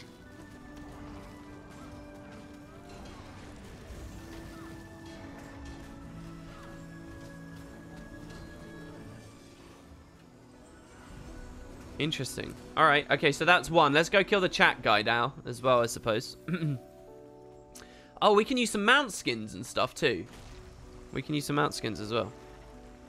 I'd say that was sick, fresh air Ellie plays earlier this morning. Godzilla Kid. I've only played 3 games today, man. What? You were in some of my games earlier? 2 of them went alright. The third was a legacy map where, I don't know, I couldn't really do anything. It was a bit of a struggle, really, that last one. And I got quite a big minus, sadly, so. You want to do counter over eviscerate if you can. Do I really?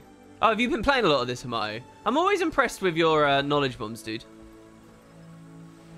Yeah, let me actually look at the modifiers on this.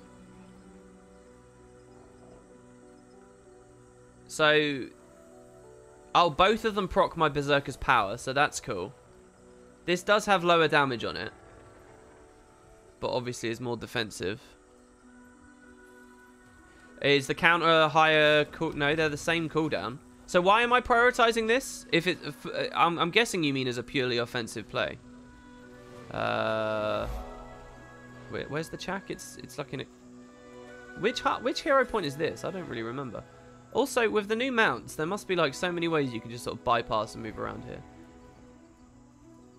Will I be doing squad-based playthrough of Path of Fire, open world content during after story? Yeah, so because we're streaming it, like what I'm going for here is like real work consolidation here. So all the open world bits between matches, I'll have a squad, but between instances. But here's the problem. A lot of the story is also in. Well, it's not really a problem. I don't know. Basically, if the squads are too big, I doubt they will be because the streams are so much quieter than they used to be at the moment, just where I'm not very active anymore. So I think that we can probably get away with it, and it won't be like totally cluttering the screen up. But if it does get kind of bad, we may have to think differently about that. This is like a hellish hero train, but hey guys, I don't really know. So yeah, the Chak by the entrance is in the cave. I'm just gonna get this other hero point up here in the meantime. Who is super high up? Yeah, Bunny for the win in the Heart of Thorns maps. Yeah, I can definitely feel that. Definitely. Alright, so it's the Vine Tooth. So let's see what we got here as well. I'll take out the bombers first. Yeah, so what's some fun what's some new fun sigils they added? The Interrupt sigil's pretty fun, isn't it? Ferocity and Precision on crit. Oh, on Interrupt, sorry. What else did they add that's fun? I'm thinking Hollowsmith runes are probably a really fun thing to just do for the footage. Obviously not meta, but interesting enough when it will proc. If I'm doing squad play, will it be NA or EU or both? That's a good question. I should probably give some love to the EU people. I haven't played with them for ages, so we'll do that. So let's keep training Spellbreaker here. Oh, it's like a whole new game, guys. So what do we get there? We got a new miner. Sorry, so full counter applies cripple and slow now. And then we gain insight when disabling foes or removing boons. Full counter will refresh all of our burst skills on here. Ah, so this might be why we're prioritizing full counter. Oh, this is why it's so important I don't bait into that when I'm 1v1ing a Spellbreaker. Even if I proc it from range. Oh, but that's on hit, so no, if they don't hit with it, then it doesn't refresh it. But Attacker's Insight is nice. Okay, so that gives me a rolling buff, and it gives me my Eviscerate back. Okay. Okay. Alright, let's at least get our first Grandmaster. Let's go down and fight that Chak now. If it, yes please, then I'll join you. Yeah, on EU, yeah, I will give you EU guys some love. I tried to do a 50-50 balance, but because I don't queue on EU, it's meant that all these PvP streams have been kind of purely focused around that.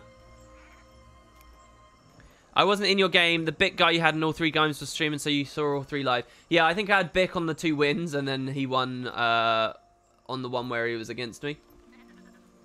To be honest, I got kind of carried on the 2 games that I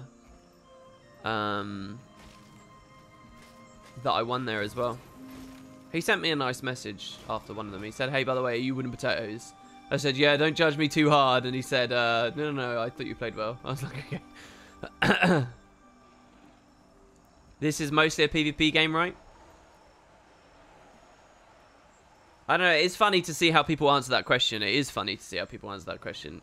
I think the main answer right now is people view it as more of a raiding game than a PvP game. But I think both formats have a lot of capacity to be really good.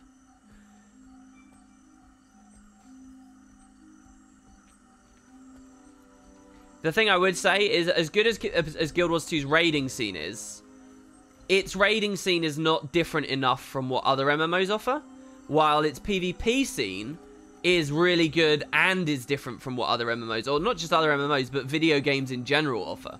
So I think that competitively, it's got like a real sort of extra thing. All right, what else do I want to run? Is it really good? Do we really want Bulls Rush, Bulls Charge, really? Where's this 2K12 stuff here? I guess we'll just go CCs. Give ourselves Fury and Quickness before we use the 5. Deliberately walk into the goop to proc a full counter. Eviscerate straight after. Kick to bring Berserker's power back up. 4 and 2. Full counter again. Walk into his goop again. I think we missed that one. I love these whirling axes, man. These are so nice. Full counter again. We did get that, but it didn't really seem to help us too much. Breaker's break bar with another kick and a bull's charge.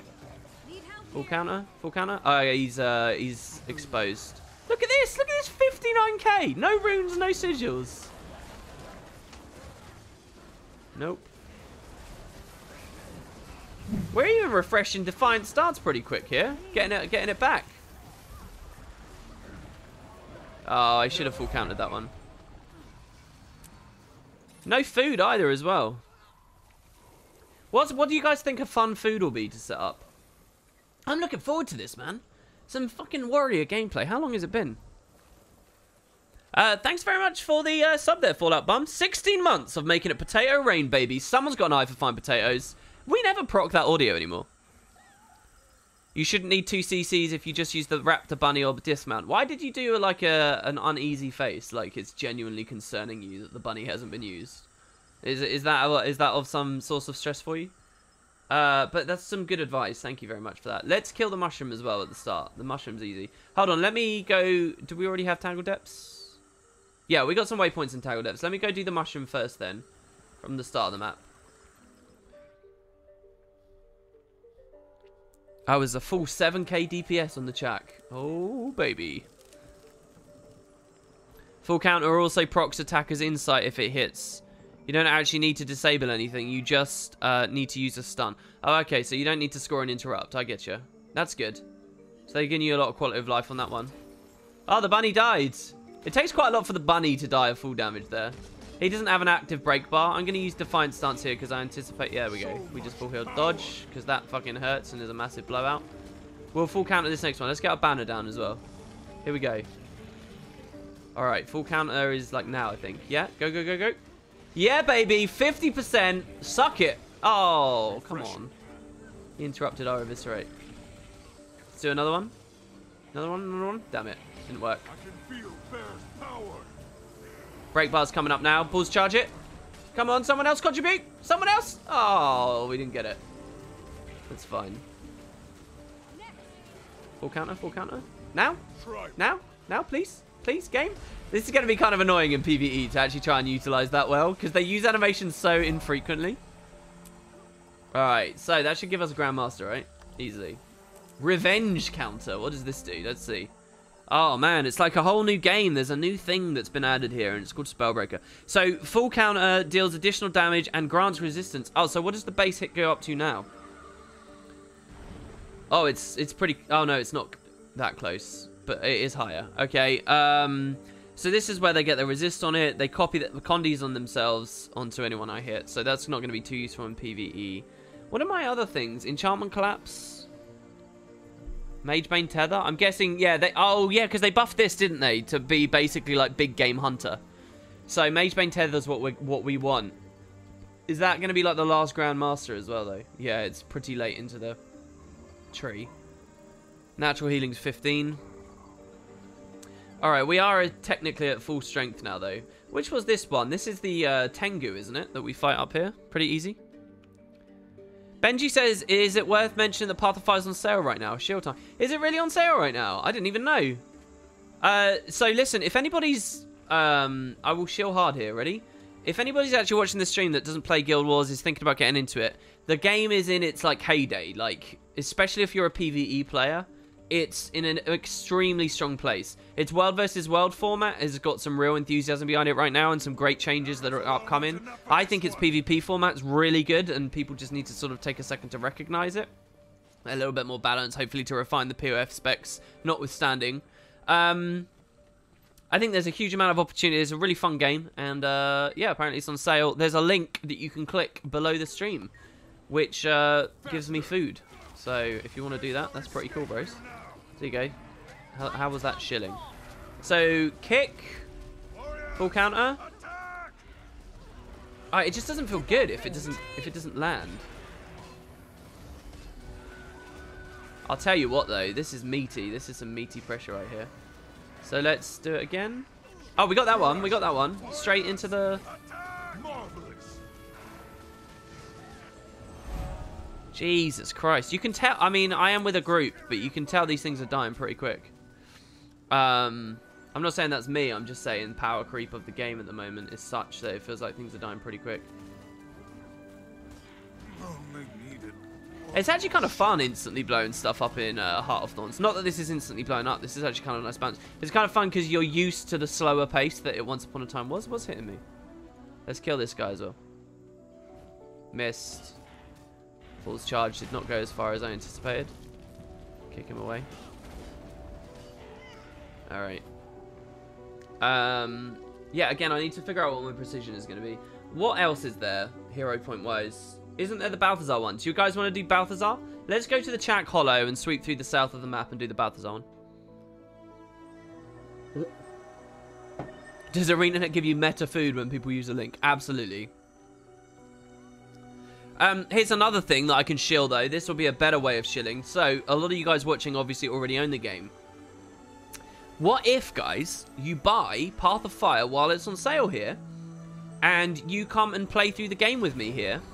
Have a fresh Path of Fire experience. And you might think, oh, well, I don't want to do that. But you can set up as an account for the alternate region. So that's closed. Can we just mount over that? I don't know. You can have your EU account or your NA account. You can do it. Nice and cheap and easy.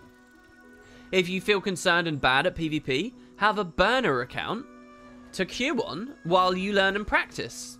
I mean, there's also these things called hot joins you can do that in. But, you know, think about that. So listen, the second account, you can log into it every day easily. It doesn't take much effort using Guild Wars 2 Launch Buddy and get free stuff from login rewards. Free, easy Mystic coins. Free money. Think about it. Think about it, guys. You get lots of stuff from having an alt account, and it's cheap right here, right now. Path of Fire, link in the description. Let's do it. There's another, there's like a mentor tag over there.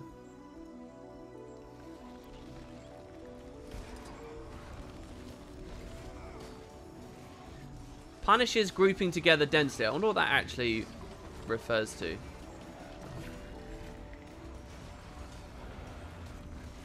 I've got to be careful about this axe, because if I don't swap a dagger onto this pretty soon, I'm just going to be permanently running axe. And I do want some of the new flavor in there. Yeah, Divine Lucky Envelopes, the Lunar Festival thing that's out right now, which I've done utterly nothing of. But you got that as well. Yeah, that's true. Sellout stream, indeed. How much is Path of Fire? Yeah, what is the sale? 30% off? It was probably something like that. If you were to go to EU servers, do you lose your PvP ratings? Yeah, it resets me. I have to do placements again if I try and ranked queue. I can play unranked, I can play tournaments, and I can play like scrims, and I can go into hot joins. I can do all of that. None of that affects my rating. I can do that with EU people. But if I try to league, if I try to queue that, it will reset my placements, which is kind of fun in some ways. It's sort of a cheap reset for me. I don't know where I'm going, really. We want to go up to Balthazar, which would be up a path here, which doesn't seem to exist. Do we go under it? Isn't it a cave that we go under? No. What am I missing here?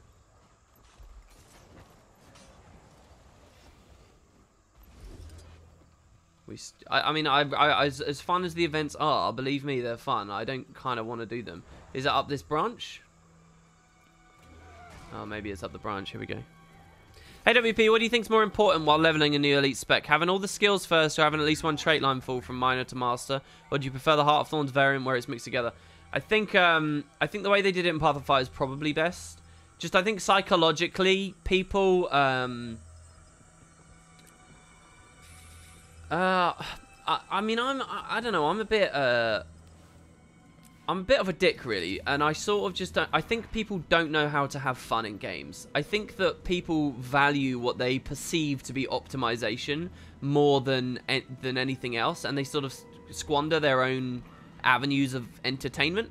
That sounds really fluffy and wordy and like shit, but basically what I'm saying is people will convince themselves that the elite spec isn't fun if they don't have all the grandmasters and all the, if they don't have a full trait line, because they will perceive themselves to not be at max strength. Even if, if they don't have all the possible damage modifiers, they'll perceive the game to be worse. And because they perceive it, it's true. So I'm not saying they're wrong, but I'm saying that perception doesn't have to be there, but quite often it is. So I think that skills, like, not every player cares about having all the new skills slotted all the time. I mean, they're utility skills. They're for specific scenarios anyway. And so I think that the way that they did it in Path of Fire is probably better. Give them the first full trait line, give them all the core mechanics, and then start fleshing out the options afterwards. I think that's probably the best way to do it. So, yeah.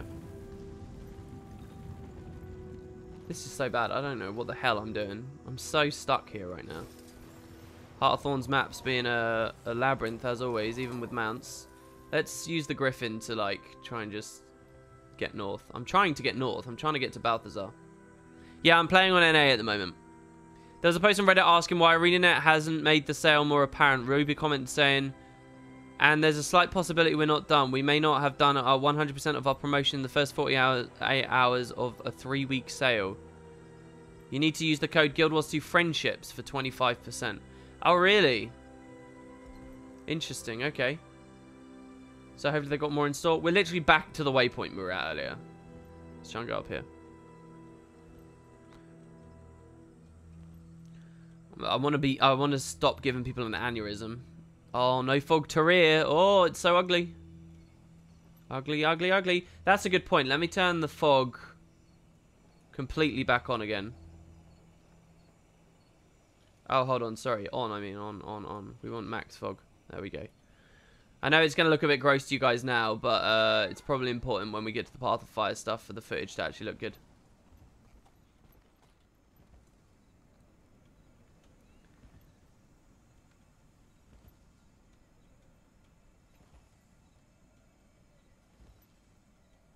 This is insane. It's like I'm playing a different game or something. I don't even know how to get out of the city right now.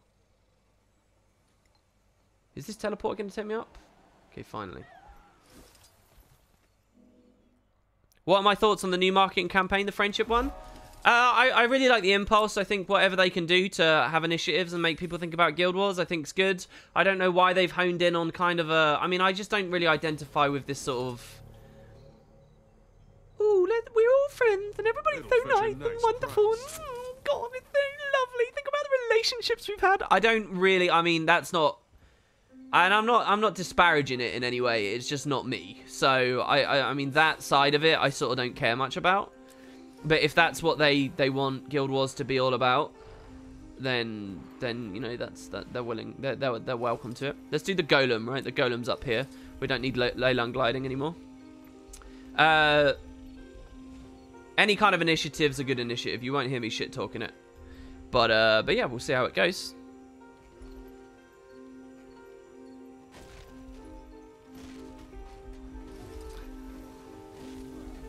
I'm going to die here if I keep looking at chat. Hold on 1 second. So these guys are notoriously annoying to fight. Let's see how Spellbreaker... Come on! Okay, we did get it. We did get it. We did get it. Oh, God. Define Stance? Okay, now do it to me. Yay! Good, good, good, good. Oh, my God. There's 3 of them. This is bad. This is, like, really bad. Kill now, please. Full counter again. Oh, Christ. That guy brought them into the field. I just want to say, if we wipe here, I only had aggro on 2 of them. This guy dragged the 3rd in. Okay, we've made it. We've made it. We're fine. WP is like salt-flavored Red Bull about the appeal to emotion advertisements, basically. Salt-flavored Red Bull? What does that mean? Did you see the video they posted on Valentine's with the couple who met through Guild Wars 2 and he made her a map completion around the city giving heart events? No, I didn't. That sounds very sweet, though. You won't hear me talking shit, he says as he's talking shit. How am I talking shit? I'm just saying I personally don't really identify with it. It feels a bit... It's a bit too fluffy for me or whatever. I don't know. I wouldn't quite know how to articulate it. But I'm not saying that the actual initiative or anything's bad. I think they're perfectly at liberty to do that. I really don't think I'm shit-talking it. I think if you perceive that as shit-talking, you have an extremely low tolerance for shit-talking.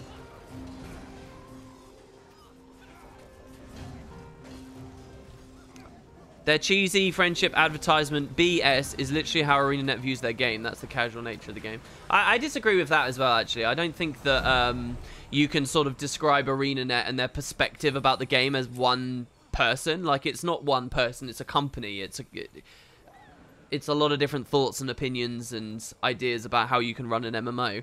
And because the people who are doing the marketing side stuff, or because some of the more prominently featured people, as far as the community is concerned, care more about that aspect of the game, doesn't mean there aren't people there that care about some of the other aspects, that care about its competitive prospects, or care about, you know, delivering other sides of it. I don't think that's fair at all. I think anyone who's ever said that Guild Wars 2 is only for casuals and built around casuals actually has no idea how the game was developed. I really do stand by that. And there's some prominent, supposedly intelligent voices in the community that will say such things. But I really don't think that... I think it's nonsense. There have been casual aspects to the game, obviously, but to say that that's all it ever intended to be is lunacy. So, there's a hero point still under me. That's going to be in the city, obviously. But we can get that at any point now. The meta doesn't matter. It's just probably the easiest hero point in all of Guild Wars 2, actually, isn't it? This one. We'll go to Path of Fire in a minute, guys. Oh, look at this. Sweet. Swish. Raptor CC. We'll just eviscerate it now, I guess. So how many stacks of Attacker's Insight can we roll up on ourselves? Okay, so he's easy. And then the other one we glide to from the north thing, don't we? I mean, I do think it's a powerful thing that people can meet and people can, you know, form relationships and stuff through MMOs. And I think that community is a huge part of an MMO. You would have heard me say that a million times. Community is really important. Social aspects are really important. More important than I think the devs have actually played to their advantage in terms of development initiatives.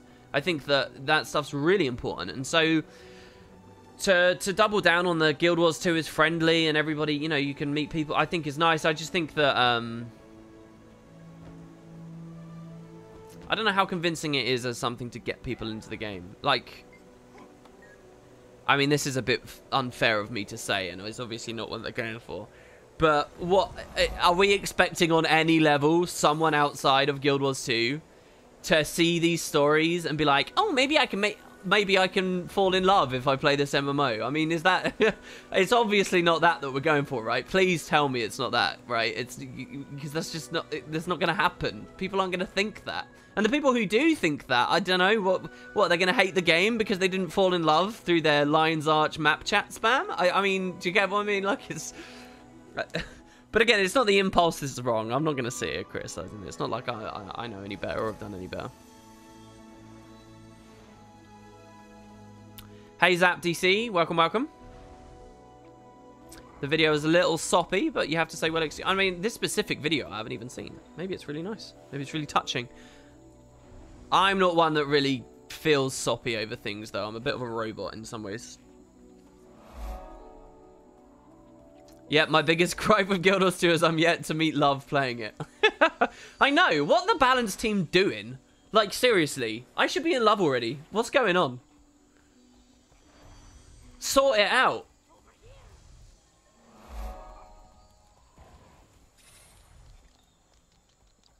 I'll tell you whose fault it is. It's the economy devs' fault. It's the economy. It's the price of Mystic Coins. If Mystic Coins were a little bit cheaper, maybe I'd be in love by now. Do you know what I mean? Like, I saw... I'm pretty sure she was a girl. Her name was Fluffy X Kitties. And she was playing a Sylvari Druid.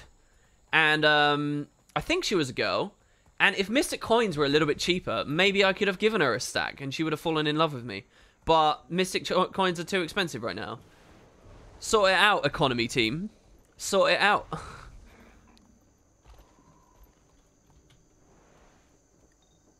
What else are we going to do here? Balthazar. I don't even see a hero point icon at Balthazar. No, that's not Balthazar, it's here. And we've already got it? Question mark? No, we don't have it. It's not unfogged. Alright, let's just keep going then. Godzilla Kid says, I thought you were married. Is that a joke? I'm not married.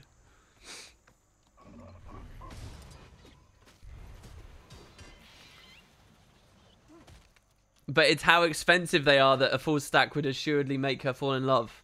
No, but they need to hit the perfect balance of... Listen. MMO loot. Here's how to do good MMO loot. And I don't see how the developers haven't realized this yet. Here's how to do good MMO loot. It needs to be really expensive and rare, but not so rare that I can't get it. It needs to be just rare enough that for my playtime, it's available to me. Okay? I mean, I don't actually know what's hard to understand about that. So, things that are rare but are too hard for me to get, well, that's the economy team's messed up and they don't know how to make the game. Stuff that's so common everyone has it, well, that's they've messed up as well. It needs to be perfect for my playstyle. Me. Wooden potatoes. Yeah? Baradin 3164. And if they mess that up, then I'm going to go on Reddit and complain about it. So...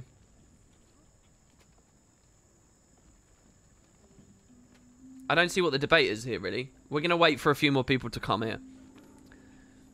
They need to make a new way of getting Mystic Coins. I currently have 8 accounts that I use solely to get Mystic Coins. I need to make preparations. It's, like, insane. So do some fractal CMs. Do the anomalies that run around. Do some tournaments. Because guess what? There's shit tons of coins from tournament rewards. 100 for the monthly winners. That goes to 5 players. 50, 25. Lots of coins. I don't think they need to add more coins. Alright, here we go. Here we go, baby. Let's get some adrenaline. Full counter. What? With all these fields around? I'm going to stand in this to heal. Let's kill this hound first. We got to kill this guy. Drop the banner as well. Full counter. Oh my god, then none of them are landing. What is this? Bane of my existence. Okay, that's him dead. Alright, now we CC. Kick. Kick. Full counter? Oh, I totally had that. There, we got one. We got one. Kick him again. I'm really scared. We don't have a second weapon set. Yeah, rampage. Urgh. Full counter? I saw an animation. It did nothing, though. It's too many animations to learn. Oh, God, he melted. This is crazy. Alright, and now we can channel this. I think that's pretty much all of AB done, isn't it? Didn't I just do, like, all of them? We did a lot, I have to say. Okay, so let's train... Okay, so we go up to loss aversion now. Oh, sorry. No, enchantment collapse. Okay. So, back to traits. We get the top line now. Remove a boon causes all nearby boons to lose additional boons. Now, this combos really well with loss aversion. Removing boons deals damage. So, we probably want this. Because Dispelling Force means that every full counter we do rips boons. And the boons will then proc loss aversion. So we actually get a 500 damage packet, 570 packet on top of the listed damage that's here. Which actually makes full counter really good damage, actually, right? Dazes, stuns, pulls and knockbacks, launches, remove boons. Full counter is a daze.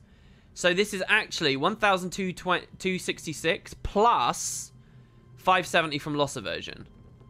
So this is actually basically an eviscerate now. It's actually slightly heavier, I think. What's this as well? Deal increased critical hit damage, and the bonus is doubled against boonless foes. Holy crap. These modifiers. We'll keep revenge counter on, though. These modifiers, guys. This is the sustainy one, Sun and Moon style. I'm quite interested in this and how this actually feels in open world. I think we just got all the modifiers we really care about. Except this one, Mage Domain Tether, which comes right at the end. We also got some utilities. Or one, Featherfoot Grace, which we don't care about in PvE. I'm fine with that. We got the heal. Should we run the new heal? Let's run the new heal, just for funsies. Lose our boons and condies, then heal ourselves for a massive amount. I might run Winds of Disenchantment eventually, because that, again, would proc loss aversion. No ICD on that, right? Gives us adrenaline as well. There will be some boons when we start fighting Awakened in Path of Fire. So there you go. I think that's the build. Let's run Discipline, Strength, Spellbreaker. Let's do that. Okay, so we've got our 2 axes. Now, let's get our stuff. I want to run Hollowsmith runes. I really do. Unless you guys have got a better idea. I'm looking in chat now. Has anyone got a better idea than Hollowsmith runes? Just for sort of a fun, flavorful thing. So here we're looking at Power and Vitality and the Laser Disc, which will be fun in PvE, I think.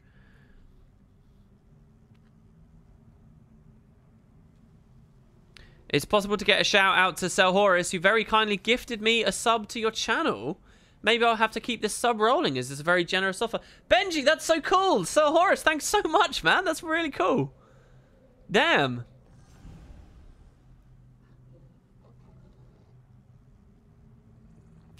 Add amalgamated gemstone to hard Path of Fire metas like Ruptured Heart and Serpent's Eye. That's a cool idea. The real question is, how many die slots would a girlfriend have? What is this? Do I still keep up with Matt Visual? I missed my show. I haven't spoken to Matt for a while. WP can pay me later for keeping a new stream income for him. Well, I have to watch Dusty. Not Dusty. I have to watch Benji in a month then and see if he keeps his sub up. Costage says it's kind of fun how the Hero's Rest engaged the champion. Yeah, it kind of foreshadows now. I kind of wanted a slight change to it. Boots Bowed build requires me to say Mad King rune. No, I want something new. I want one of the new runes. Alright, nobody's got anything there. So what were the new sigils as well? What were they called? I forget what they're called. Sigil of like... Does Wiki have a list of sigils that you can sort by date added to the game? I doubt it's got that, does it? Let's try. Sigil. Acquisition. Sigil type. Does it have it listed by expansion? Here you go. It's Severance. It's gained 250 precision and ferocity on interrupt. I think that's got some nice synergy with the Spellbreaker idea. Superior Sigil of Severance. So we'll run 2 of these, one for each weapon set. And then the other thing we'll run is going to be... what's another fun sigil? What's a really visual sigil in the game?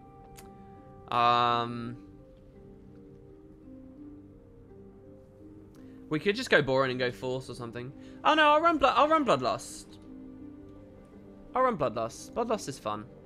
So we only need one Bloodlust sigil, so the other one could be Force still. What about for some more solo might? Does Courage exist? Wow, Courage. Don't even talk about how I almost spelled that. No, Sigil of Courage doesn't exist in PvE. What's it called? Sigil of... Might? Is it just called Sigil of Strength?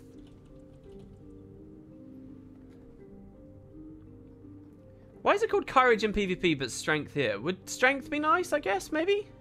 How much might are we going to be rolling? It's on a 1 second ICD here instead of 2. I'll run that. We'll take easy 10 might. I'll take that. That's fine. So those are sigils. Those are runes. Let's go to the Lily of the Ellen.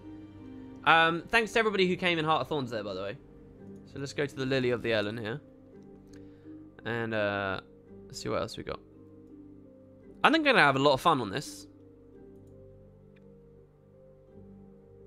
I'm cheaper than Netflix and give more hours. Benji, I actually thought that was an insult.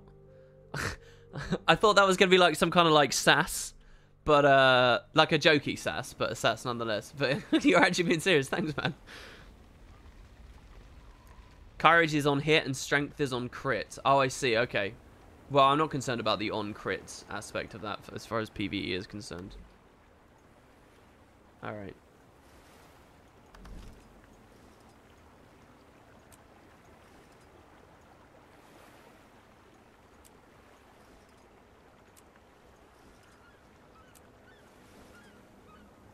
So, we get a little bit sturdier with the Hollowsmith runes, which I always like. I like seeing the health go up a bit. We get a really fun laser disc, though, which when we get low on health, it just spams attacks out. That's actually going to be really nice for a lot of the blinding spam mobs in POF. So I'm pretty happy with that. Should we run Shifting Sands skin weapons? What other new weapon sets have there been? The newest one was the Alchemist stuff. So the Alchemist axe, I wonder?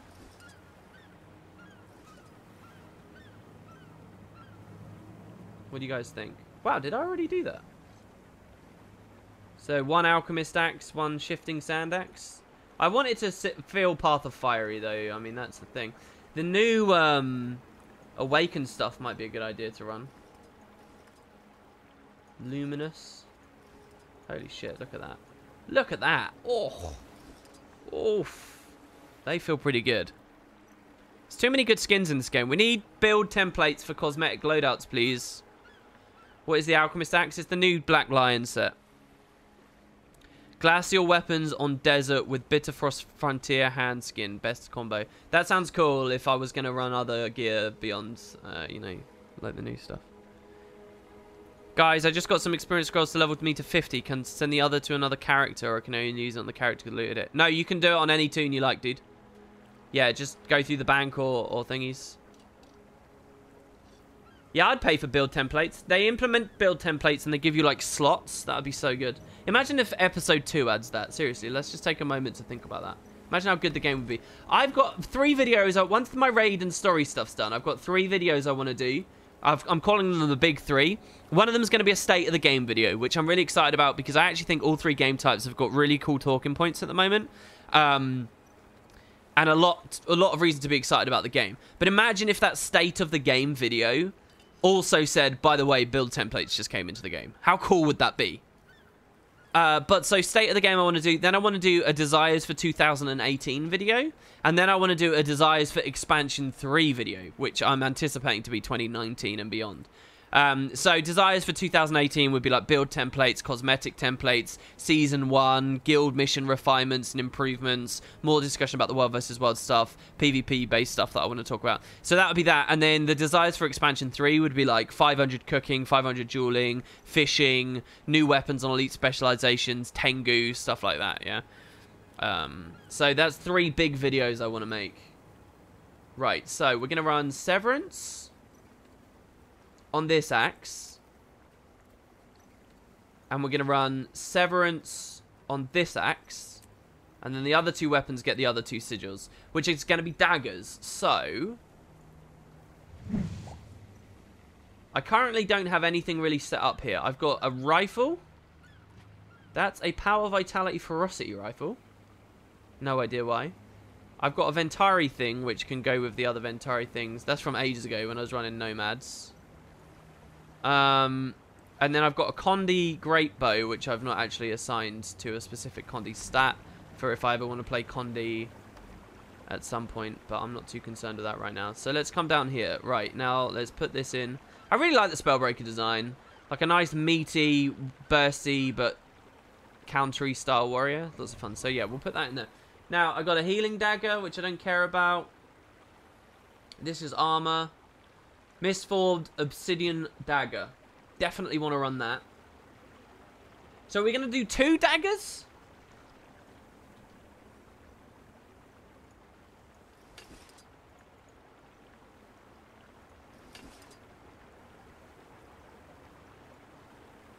Oh, we got the Assassin Spellbreaker Dagger there as well. Select stats. Berserkers.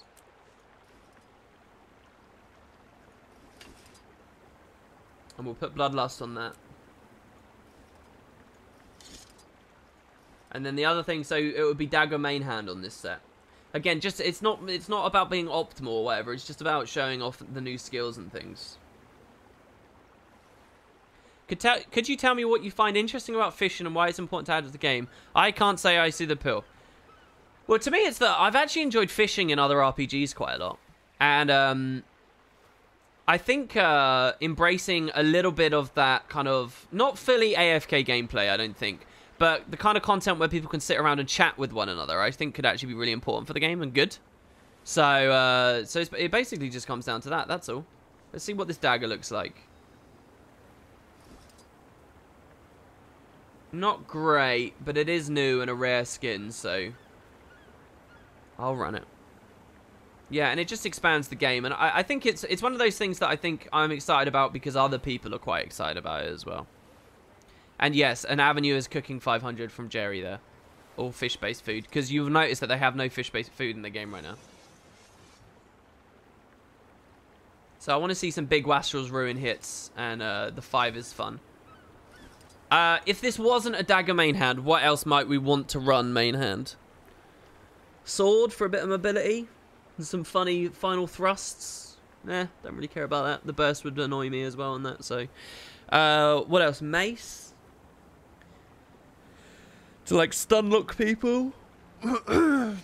No. Let's go dagger main hand. Let's go dagger. I just need to pick another one up.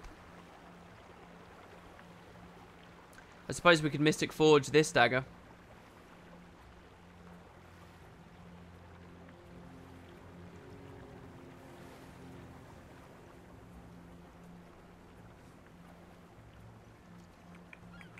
Or we could just pull one. I'm going to just pull one off of my Ellie or something.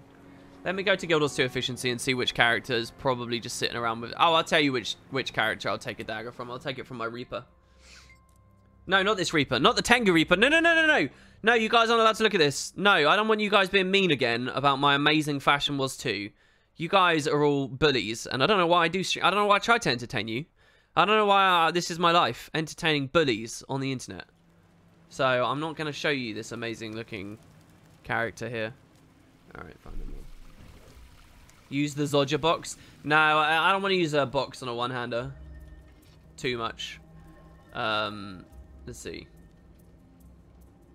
Actually, maybe I do. Maybe I do. Hold on, let me just look at my bank then. Good hunting. You must visit more often. Should we use the Zodja box? Because it is Berserker. Alright, fine. We'll use the Zodja box. We won't cannibalize the dagger on the other character.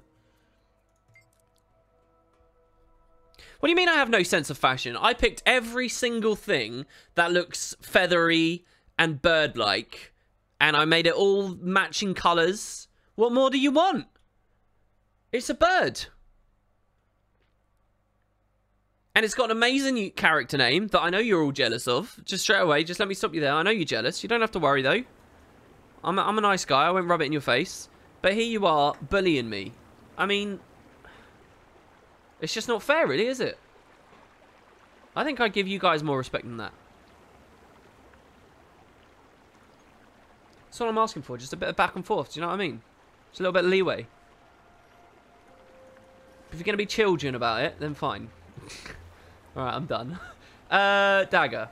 Zodja's Razor, baby. Are there any Zodja skins I still don't have? Oh, yeah, I don't have the spear. I don't have a longbow. I've never had a Zodja's longbow. I don't have a short bow either, a Zodja's short bow or harpoon gun. I have a Zodja's torch. I don't know when I ever made that. Trident I've not got either.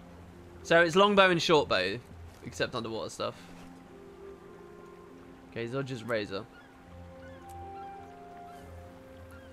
Put Smarties tubes on cat's legs, make him walk like a robot. That's one of the best QI clips ever, and a true demonstration of Jimmy Carr's genius. You can actually tell he sort of cheats in that a little bit, but whatever, it doesn't matter. Okay, what else is a good thing? So, Slumbering or Mistforged? Which one looks better? That's Slumbering. That's Mistforged.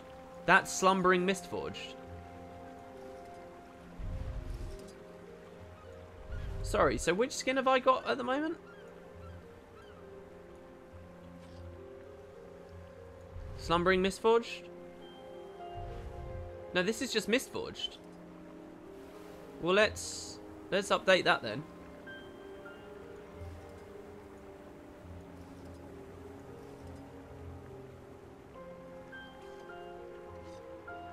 What's going on here?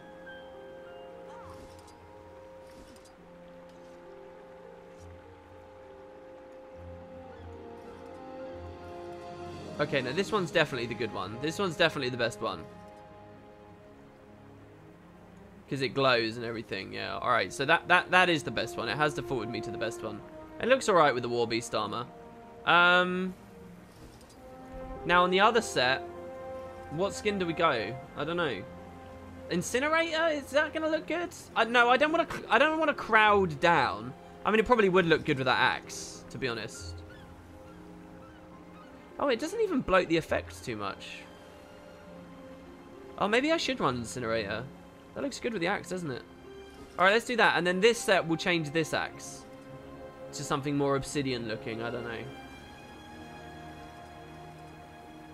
War Gods. Sand. Awakened. Funerary Axe. The War Sickle. Wherever I go, I think it should be a fairly new set. The Abaddon one would look alright. I've seen a lot of the Abaddon ones, but that would look pretty good, wouldn't it? So we've got sort of a fiery set and sort of an obsidian dark set.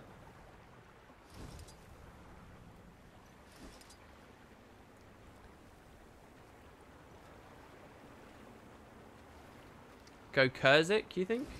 This is really weird. Like, this is a legit Fashion Wars 2 stream right now. I'm not even doing this ironically. I'm actually interested. It's not ironic. None of this is ironic.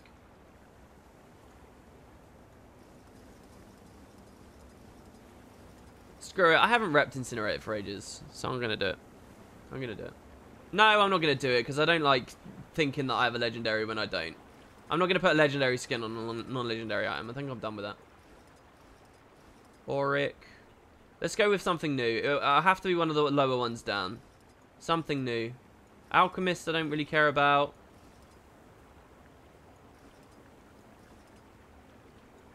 Wasn't it the axe I was doing anyway?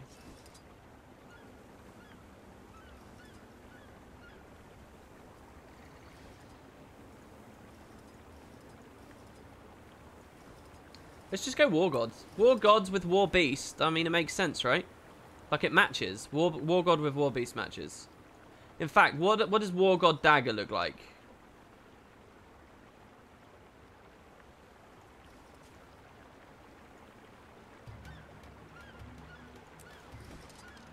That's probably, like, the dream, isn't it? That's probably what the devs want. I mean, that is pure Fashion Wars 2, except the kitty thing. I mean, that's it, really, isn't it?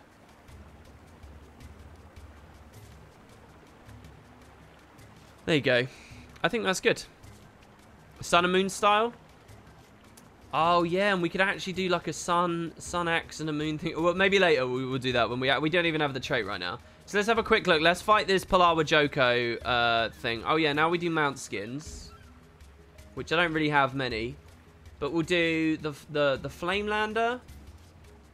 I don't want to do any of the spooky skins. The Spined Longtail. Banded Mystic. Alright, that's it. That's all I've got. And we can maybe dye them a little bit later as well. So, look, we don't look so bad on our Raptor anymore. This looks okay. 2 hours of setup, 30 minutes of content seems legit. It's all content. It's just of a different variety, really, isn't it? So, yeah, now let's go over here. Like I said at the start of the stream, this wasn't actually going to be... We weren't actually going to be doing the Path of Fire stuff just yet. It's mostly just making sure it all looks good. So this is how Guild Wars 2 Endgame looks. I know, right? Alright, so here's the Confessor. Drop the banner. I might end up abandoning that banner and the banner trait. It depends how annoyed I get. So let's full counter early. Oh shit, I missed it. Okay, we got it. So I need to look at the dagger abilities again as well. I wonder what setup I'd want to rotate through. So Wastrel's Ruin, wasn't there a benchmark done? I mean, I don't follow these things too much anymore. But wasn't there a benchmark done that demonstrated like ludicrous damage on Wastrel's Ruin? Like, really ludicrous damage. But you can't guarantee in a raid you'll really get it. So, people sort of don't suggest it. Wasn't that a thing? Come on, Warthog, attack me.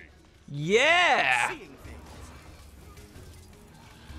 So this is just an interrupt, right? This is like Mace 3. If our targets... so we get lots more damage if we actually land the interrupt on that. Aura Slicer is the movement. The burst is movement as well, isn't it? I think it is. So that's 1k damage. We build Might on Keen Strike. Oh, which one? So yeah, we had the sigils to put on as well. I should put the sigil. No, I don't want Incinerator. I've changed my mind again. I don't want Incinerator. Turn it off. Seeing it there like that just solidified it for me. There we go. Let's just put that back like that. Yeah, there's one more sigil for us to run, right? So if we run strength on the dagger main hand, that's got some really nice synergy because the auto builds might, and then the sigil that's on it as well builds might too. So I know for sure when I'm on this auto chain, this is my might. This is might stack basically, for as much as we can get it. Adrenaline surging. I'm not sure how readable a lot of these enemies are for the rupts, but we'll try and deal with it. So strike our foe and remove their boons. So the burst on the dagger main hand's probably not too exciting, but that's all right. We can work with that. Throw axe to stay in combat, keep our adrenaline up. Oh, Astral's Ruin I missed pretty badly there. Okay. I mean, it's always a bit weird seeing builds when you're running around in the open world and everybody else just kills stuff. You can't really sort of get a feel for the game. But, yeah. We got a hero challenge there as well. So did that unlock something more for us? 15 points for the next one. What do we get? So that's sight beyond sight. Reveal nearby foes and make our next attack guarantee crit. Remove blindness. Apply reveal. Jesus. It's like the ultimate utility goggles right there. You want to burst on dagger anyways, I think. What, really? This? Over eviscerate? I don't think so, somehow. What set is that called? The gear you're wearing. Boom. Everybody see that? Everybody see that in chat? Can we all just see in chat? What did Poohbar97 just say? It's working, guys. We look like a boss and people are curious. Poohbar, do you want to play some Guild Wars 2 and look like a genius? Did I say a genius? A badass. Do you want to look like a badass? It's working good. So this is War Beast armor. It's from the new expansion. And the back piece is also from the new expansion. And the dagger is from the new expansion. And the Elite spec is from the new expansion. And where are my Hollowsmith runes? Did we apply them? Why haven't I seen them proc? Or have I just been looking badly? When do they proc below 50%? No, it's below 75%. I should be getting them, shouldn't I? Genius is Asira T3 armor. Facepalm. Is that really worthy of a facepalm? Oh, 9k. That was good. That felt really saucy. Come on, worm. No. I need to get used to how Aura Slicer feels. So what else do we want to set up? So then there's food too. Is there any kind of interesting new food that might be interesting to look at?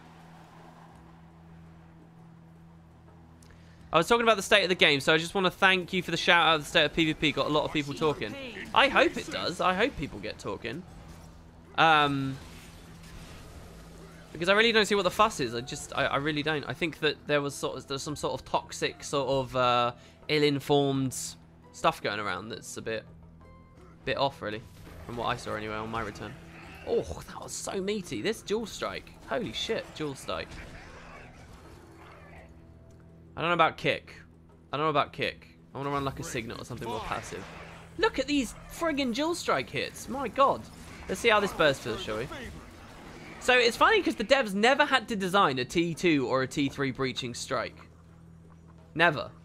I wonder if it's in the game's code at all. Because if you can't have this on core and you can't have this on berserker, so...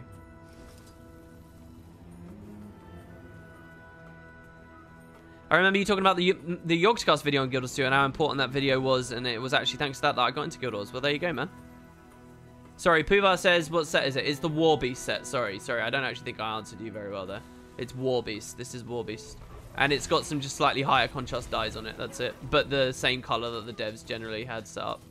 So 2 is the gap close, 3 is the spike. 2 is gap close. I should set reshade up as well, shouldn't I? I should probably get a preset running again if I'm going to be back in PvE. Should get the depth of field going. Where's Gremba though? I really want... Imagine if this series was in the mirror. Ooh. How cool would that be? Let's go do the water gin bottle hero point as well. Ewendor says I was wrong. It's Asura T2. I've brought shame on my entire family.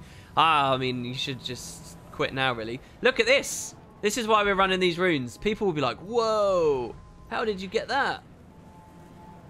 How did you do damage on your mount? Whoa.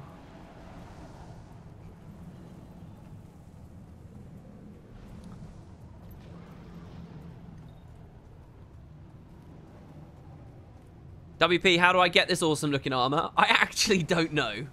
Genuinely, I don't know how to get this armor. I got this through hack. Sorry, I mean PvP. No, yeah, it was through PvP. So I actually don't know how you get this in PvE. I assume it's something to do with bounties. I assume you get the recipes by chance from bounties, but then I don't know what the recipes actually entail. I actually don't know how you get this. Actually, isn't this killing forge stuff? I think this is like kill forge stuff, and very rarely you'll get a recipe that you can sell on the TP or buy them on the TP, and then you craft it from that. And I'm guessing it's some of the new materials, but I really don't know how hard it is. I don't know how expensive it is.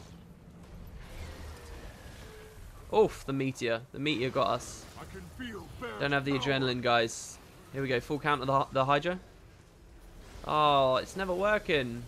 Let's use the 5. Oh, and he died before I got to see the 5. I'm mostly concerned that this doesn't have the quality of life I want it to have. Maybe we should add some stab or something. We could go PvP and just add auto stab, auto balance stance. You just do the hearts for the recipes? Is that true? Let's drop our banner. fire burns. Let's use this. Oh, every time. Full counter. Oh, they're really not doing much damage. These runes are not doing much damage. Okay, heal. Oof. Losing all boons feels pretty bad. Feels pretty bad, man. Your actions are foolish. For the record, you've been struck. Even the power of Eviscerate. at my command.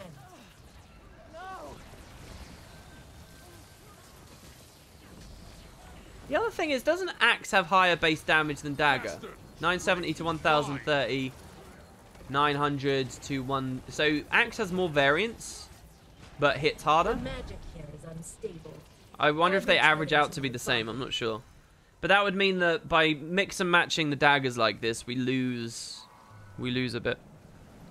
Your guild also keeps crashing. Dude, that sucks. Sorry to hear that. Okay, so that's that done. I don't remember any hero challenges over there. Was there any out in the water anywhere, maybe?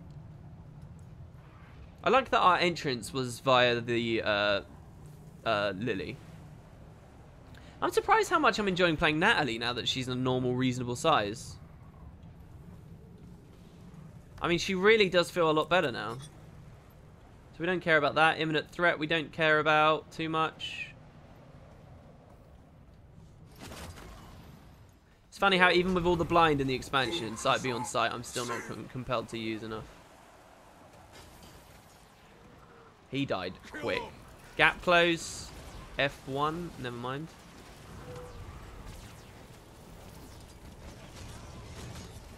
$7K. Throw axe probably wasn't worth it there. No crit. Feels bad, man.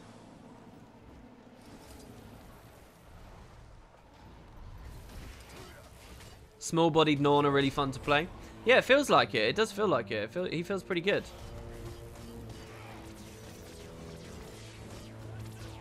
He does feel quite nice. According to the wiki, you get Warbeast recipes by beating Champion Forged in certain story steps. Is that it? It's just from story steps.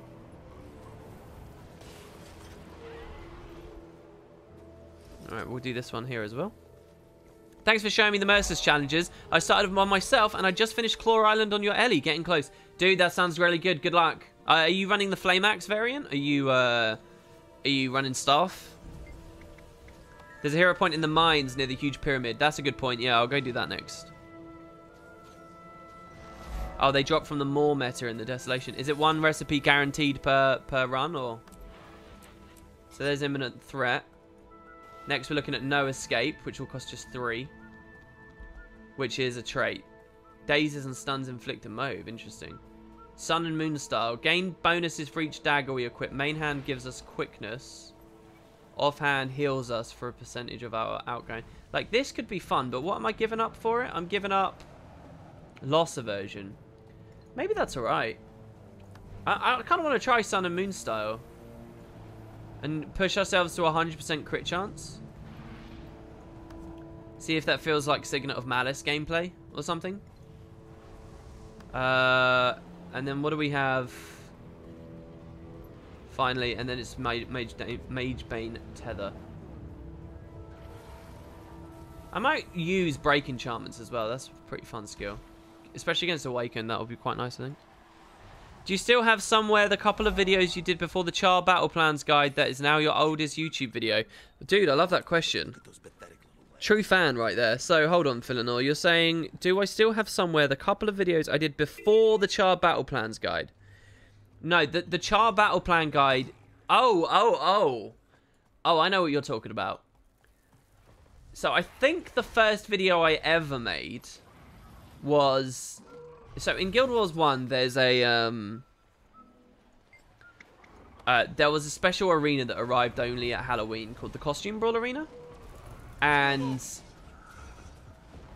it took place in an area of the Battle Isles on the Isle of the Nameless that was like kind of a really rare place, that the only other time you'd ever get to go there was by participating in a once per account quest that was a tutorial instance for PvP only players. So there was a once per account thing for, so it was a very rare thing, but it actually took you to a unique area of the island in the Battle Isles that you could only ever go to with that quest, or on sort of a slightly altered version, which was the Costume Arena lobby. The Costume Brawler lobby for Guild Wars 1, which was kind of a different thing. So it was a very, very rare, weird place. And I made a video showing it off where I didn't do my voice. This was like maybe a year to a year and a half before the first Wooden Potatoes As You Know Him style video. I think that was my first video ever. It didn't have my voice. It didn't have in-game audio either. It had a Lost Prophets song. You bring me something? What Lost Prophets song was it? It was from their debut album. Began with K. I can't remember the name of it anymore. I'm actually going to wiki it here because I really want to... It's quite a heavy track. I fucking loved it as well. It was from the Fake Sound of Progress. Track listing, Cobra Kai. It was Cobra Kai. Alright, so it was track 8 from the Fake Sound of Progress. Of course, they're a band I struggle listening to these days after their lead singer became a convicted paedophile. So I always feel kind of bad. They did a really good live lounge cover of Justin Timberlake's Cry Me a River as well. That was so good. They just upped the tempo just ever so slightly. It's beautiful. Anyway, yeah, it was that. And that was my first ever video. I think maybe I did one more after that. Then I did an annotation-based guide on the Char Battle Plans, which is still live. However, the first two, there was that Lost Prophet song and it was a different one. Those actually got copyright claimed. And I had to pull them. Or I don't think I had to. I think this was when copyright claims was just starting out and I was just starting to monetize and I didn't know if my whole account was going to get banned because it was counted as like a strike against me. And I didn't like the idea of having one strike against me already and then others could suddenly pile up and then that would be it. So I actually removed those. They'd been unlisted for years anyway. I felt kind of weird. I feel weird revealing my music taste to people. And it's not because of the whole conviction thing and it was Lost Prophets. I just feel weird revealing those to people for some reason. So, I mean, you don't see on these streams I use third-party music. You don't see stuff like that. So I was never particularly comfortable with that video, and I just unlisted it. So it had been unlisted for years, and then when it was a copyright strike against me, despite being unlisted, I just thought, fuck it, I'll just get rid of it. So the genuine first video that is on my YouTube channel is the Char Battle Plans thing. That's the earliest one. I think there was another one. There was the Costume Brawl Tour and something else. There is something that predates them I do still have, and that's a music playlist, a custom-built music playlist. That's why I originally made a YouTube account. Altogether, it was just to get music playlists. Back in, like, maybe 2007 or something, I was doing this at a friend of mine's house. And she was showing me how to do it. And that playlist still exists, and it's got like all this old music that I don't even really like too much anymore, but most of that is all copyright claimed and just dead videos now. But so that is the oldest thing on my channel, and after that is Char Battle Plans, so no, I don't have them, I'm afraid. There is also, by the way, people might not know this, if you watch my... Do I want to go south? What other hero points are there that we could go for here? Easy hero points. Let's go south. Let's do some of the ones on this map. Not that I really particularly remember where a lot of them are, but we'll explore. So people might not know this, but if you watch my Guild Wars 1 Let's Play, which is like hundreds of videos and hundreds of hours long, but if you watch it, I actually have an annotated scavenger hunt on there, where if you watch the full thing and you remember all like the big moments and exciting moments, I actually have a series of cryptic clues delivered via annotation that snake you through that series. And if you follow all of them in perfect order, you will eventually be revealed to the existence of a hidden playlist, which were my very first prototype Let's Play videos. So they were after Char Battle Plans. But I did like a series of Let's Play videos before I ever had the confidence to post them properly online. And you can actually see like original Wooden Potatoes before even the Prophecies LP, doing an LP as a practice with you guys. And it's like really shoddy production value, but it's there for the people who love their LPs. So there's a hidden series of videos you can watch there too, which are also very old videos. That the most dedicated original Let's Play viewers sort of get as a reward that I did there. But that's it for old videos. I was forgetting the branded pyramid hero point. Yeah, we can maybe go back over to that at some point. That's fine. Reg says, "Rip, I watched the 3 campaigns in like half of the Eye of the North years, but I don't think I ever noticed any of that." Yeah, very, very, very rarely I'll get someone will leave a comment on one of those videos and they'll say, "Hey, WP, I made it." And it probably is the thing that like makes my day more than anything else, because it's like, holy shit, this is someone who really fucking cared about the LP. Because this is like one of the most obscure facts to know about me. Because a lot of people will watch that LP, but they'll be alt-tabbed. They'll be like doing a job of work or something and listening, because they're very podcasty. To catch that scavenger hunt, you have to actually be watching to see the moment one of these annotation flashes up. And then you have to understand the cryptic clue that the annotation is talking about to thus then link you to the next, right? So it's like very, very buried. And you have to do that like 10 times in a row until finally you're led to the pot of gold at the end. What competition am I going to work on next? I've got none planned at the moment, and if I ever do another competition, it won't be of the same scale of the Path of Fire one. Sort of took it out of me. I've lost a lot of money and time and enthusiasm and motivation and all kinds of sort of things over that competition. I'm proud I did it, but I don't plan to ever do one again. Prove yourself up to the task. You fight well. It would have been an honor to serve beside you. It is clear you are no servant to Joko. Please let these old bones rest. There we go. We get that one. Very easy. Is there one at Augury Rock, maybe? I'm not sure. I'm sort of just YOLOing around right now, hoping to see more. Benji says, I remember you mentioning these playlists, but it sounds like a nightmare to find. Yeah, I mean, it is. It is a nightmare to find. There's only one clue that I remember right now. I could tell you all one of the clues, and you would instantly be led to it. But I'm scared to tell you the clue, because the clue I remember, the reason I might remember it, is because it's a significant clue, in that it's like the last one. So the final clue, the final cryptic clue that takes you eventually to the playlist. So if I tell you the one I remember, it might just give up the whole thing. And I kind of don't want to do that. So, yeah. But if you can remember any prominent, like, emotional moment from that Let's Play, as far as it ever gets emotional, that's probably one of the clue moments. So you can, because they're cryptic clues, but they're to profound moments. It's not about the story; it's about me. So it's moments in the Let's Play. It's not like, oh, the moment that we defeat Vizier Kilbron. No, no, no. It's more like, hey, do you remember that time my younger brother was in the room recording an episode with me, kind of thing. That never happened. I've just pulled that out of my ass. There were videos where my older brother was recording with me. Well, we did some split attention and factions. So it's stuff like that. Again, and that's because I wanted the cryptic clues to be... We keep getting CC'd when the hollow runes are procced.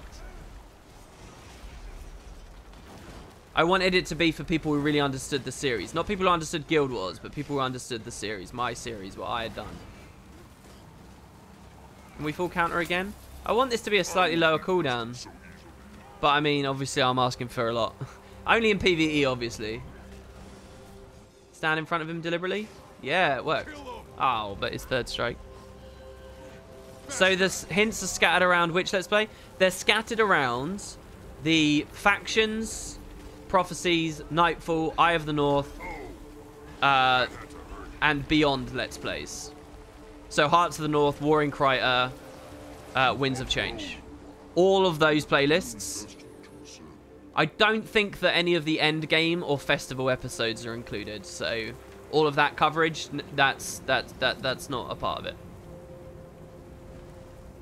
If it gets lower cooldown in PvP, I'll go to ArenaNet HQ and shoot the balance team. Yeah, that would be one of the worst things they could do. That would be a bit like Merciful Intervention getting 20% res. Oh, what? Sorry, what did I say there? You didn't hear that. I don't think over there is important. Let's go this way. I've thought about watching some of those, but I end up wanting to actually play the game. They're probably paced such that you could play the game alongside it. That's sort of one of the things that I ended up designing it around. When people told me that it was what they were doing, and I realised how sort of enthusiastic I'd be about that. I want this Raptor to look more edgelordy. Hold on, a bit more Fashion Wars 2. We're almost done as well here, guys, I think. Let's just check this. Okay, so there's Magebane Tether. We don't actually care about either of those. So we're basically ready to play the game now. Or super ready. I'm doing what I was describing before. So we could run Magebane Tether and Sun and Moon style. What do you guys think? What's our crit chance?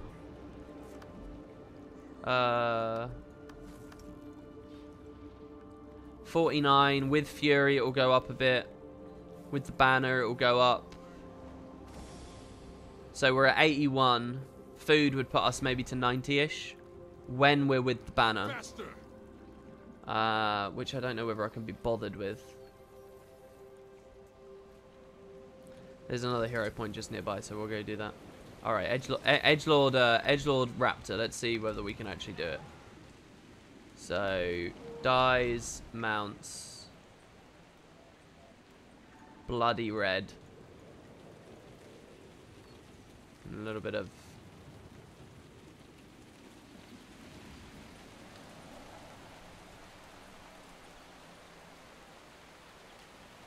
Oh yeah, baby. Oh yeah. It's actually too dark, isn't it? The contrast is too high on that. It doesn't even look good. Looks like I've just scribbled on it with crayons. I love watching the skimmers. What's the axe? Yeah, it's War God. Everything you're seeing is like War Beast themed at the moment. Oh no, not that. Sorry, you're probably talking about the other axe. The other axe is way more prominent, isn't it? That's Luminous, I think it is. So just like the Griffin can mount in midair, the Skimmer can mount on water.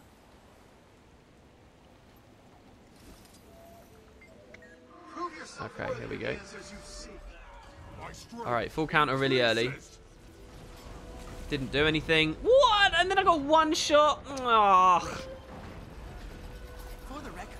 Alright, he CC'd, so we just do damage now. CC just came off, so full counter. I was pressing the button! I was pressing the button! 10k on the 5. 20k on the 4! Holy shit!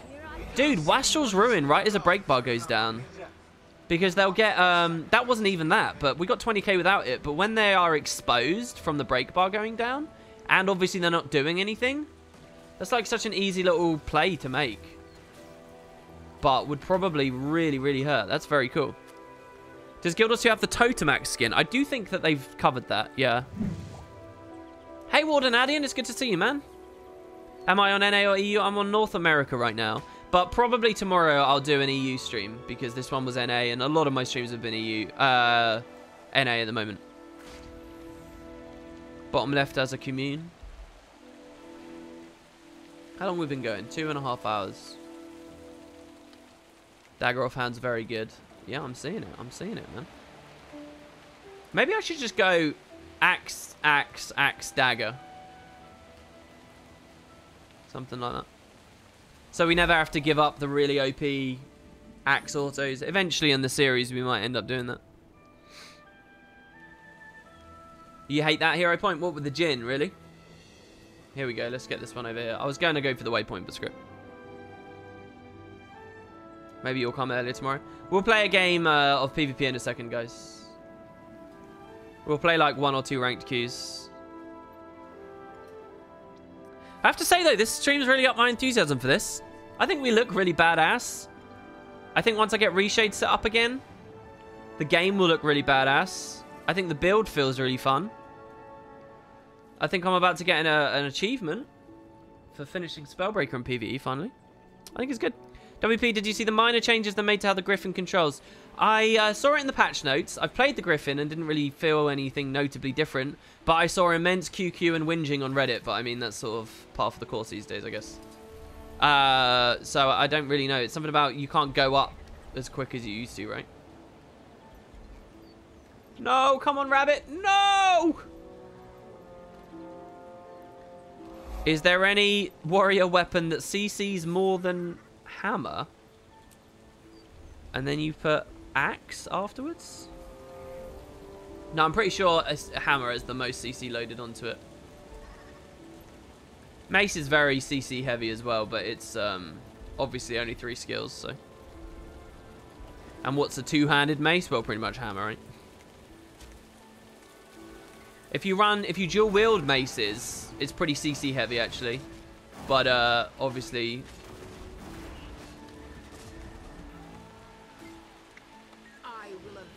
it doesn't quite have the same amount of defensive stuff like it. It doesn't have the weakness on it, right? Oh no, does it? Does the parry have weakness? But hammer's just so loaded with so much of it. Ready for action. Look at that, just easy 4k. Such might. We did get a full counter there. I think from the opposing Winds of Disenchantment, which is interesting to see. Faster. Okay, Fallen Giant. Should we move on to the Desolation?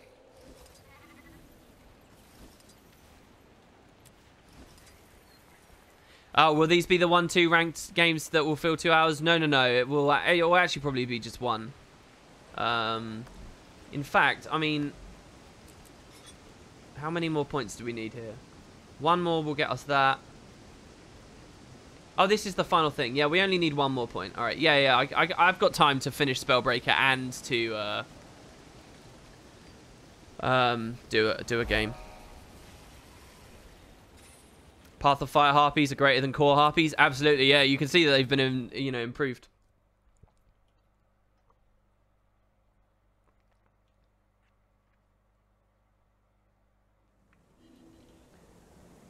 This this graphic setting, light adaptation. Have you guys noticed that only works the second you load into a map? I don't know what the devs are really going for there, but it really feels like it needs to proc a bit more frequently. It looks great, but only for the first few seconds on a map load. This is your favorite map? This is an incredible map. Oh, there's a lot really good about Path of Fire. This is an incredible map. It's not quite my favorite. I think my favorite was the Desert Highlands. But Wow. And what a faithful recreation of a beloved Guild Wars 1 area too, you know? What a great map. When you get the last skill, check the shoulders. Yeah, that's what I really want to do. Can you help me clear the Heart of Thorns maps? I will buy you any legendary you want if you do. His name is Mum's credit card. That's funny, man. No, I've got my own Mum's credit card. Sorry. Didn't you know I'm super rich and wealthy? I have all the legendaries in the game, and I play all the time, and you know. Insert X, Y, other criticism. Come on, come on, what are you doing? Come on, don't break my balls like that. What is that? All right, we'll skim over this then. Your favorite map is the Snow Zone or the Highlands? I like how you can almost consider the Snow Zone a map all on its own, you know? The snow area is great. I haven't actually gone back and finished that now that I can use a mount on the fun thing. Did I get hit by a Janundu siege there? So, this is a bounty. Do we want to try a bounty? Alright, we're going to wait for the axe, the dagger 4 when he's CC'd. There you go, 18k. There's banner. It'll always prioritize. So he just stood up, full counter. He procced a blind thing on me, but it didn't actually trigger anything else. So, there we miss. Not quite sure what the damage is. I'm done. Bounties aren't particularly readable. I don't want to get too distracted with this bounty. I'm leaving. I don't care enough about it. Oof, that big hill though. Not sure we'll be able to Griffin break just yet, so we'll glide first. Stealth glide. Griffin out of the glide. Beauty. That's the benefit of having multiple accounts, baby. Path to Fire is on sale. 10% off, whatever it is. Classic Guild Wars 2 right there. Get distracted by an event. Yeah. I had to force myself away from it. I don't have them all and I gave them away. Rude. Alright, let's go for a quick CC here. So, I'm hoping that the full counter will break his bar here. Oh, he already got me. Every time, it's just as I press 2. So it never actually broke. So there we go, exposed. I just stripped all the might off of myself. I should turn this thing off. Come on, come on, come on. Rip. A potent combination. I really want more crit. I don't like seeing these non-crits coming through. Helped me find some of the strength. We need to make sure. I mean, if I ran, I don't know. If I ran pack runes, it might be alright. That extra bit of fury, because right now our only source of fury is this, isn't it? That's our only, unless we run 4 Great Justice or something. Turn off Bull's Rush. Oh, come on. No, no, no, no, no. We're done, we're done, we're done. Alright, so let's see what these shoulders look like, shall we? There you go, guys. Spellbreaker progression. So quick doing this these days. Master Spellbreaker complete, as you can see down here. And we get the Spellbreaker's Redoubts. The Silence of 1,000 Years is the specific dagger. Doesn't look that good, but I'm excited to pick it up. So the shoulders. Spellbreaker's Redoubts. Why am I in combat with him? Did this guy die? Did Tawny die? I guess I'll help Tawny score the kill. We're going to use our physicals to break the bar when it comes up. We're going to make sure we have our Axe 2 ready. So that, then that. Full counter. Good. We didn't actually fully break it. This. Full counter again. Ah, now he's broken. It's a bit annoying.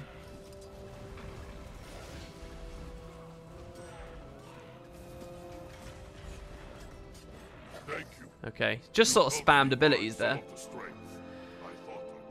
Bit senseless, that one. Okay, I'm going to get away from it, though, because I think someone else might proc it again and keep me locked here, so let's just come over here. Ah, he said thanks. Ah, is he in the squad? He is in the squad, okay. Are you watching the stream? Well, he probably is. Alright, okay, so, shoulders.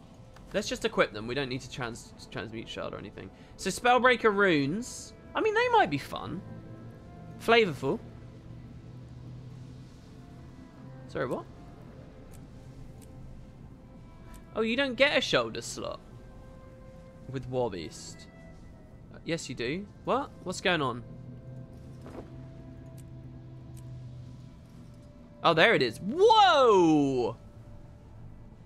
Hello, mother. Hello, father. I'm at Camp Granada. That was... Why is it lagging so much? They're pretty hot. They're pretty hot. Let's map load.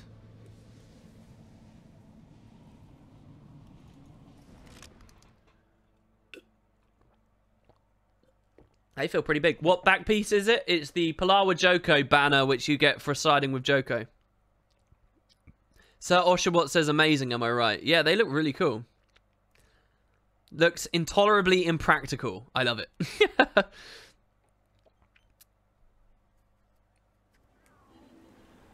Let's go again. So, if we dye that to look a bit like a War Beast set.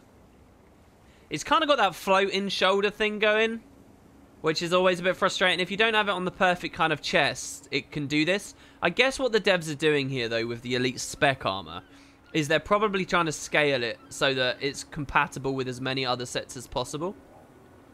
So it does look a bit ugly, but let's try and dye it so that it actually looks like it fits.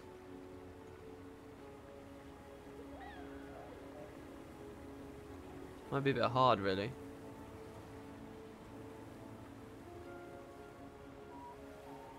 I mean, this is me we're talking about.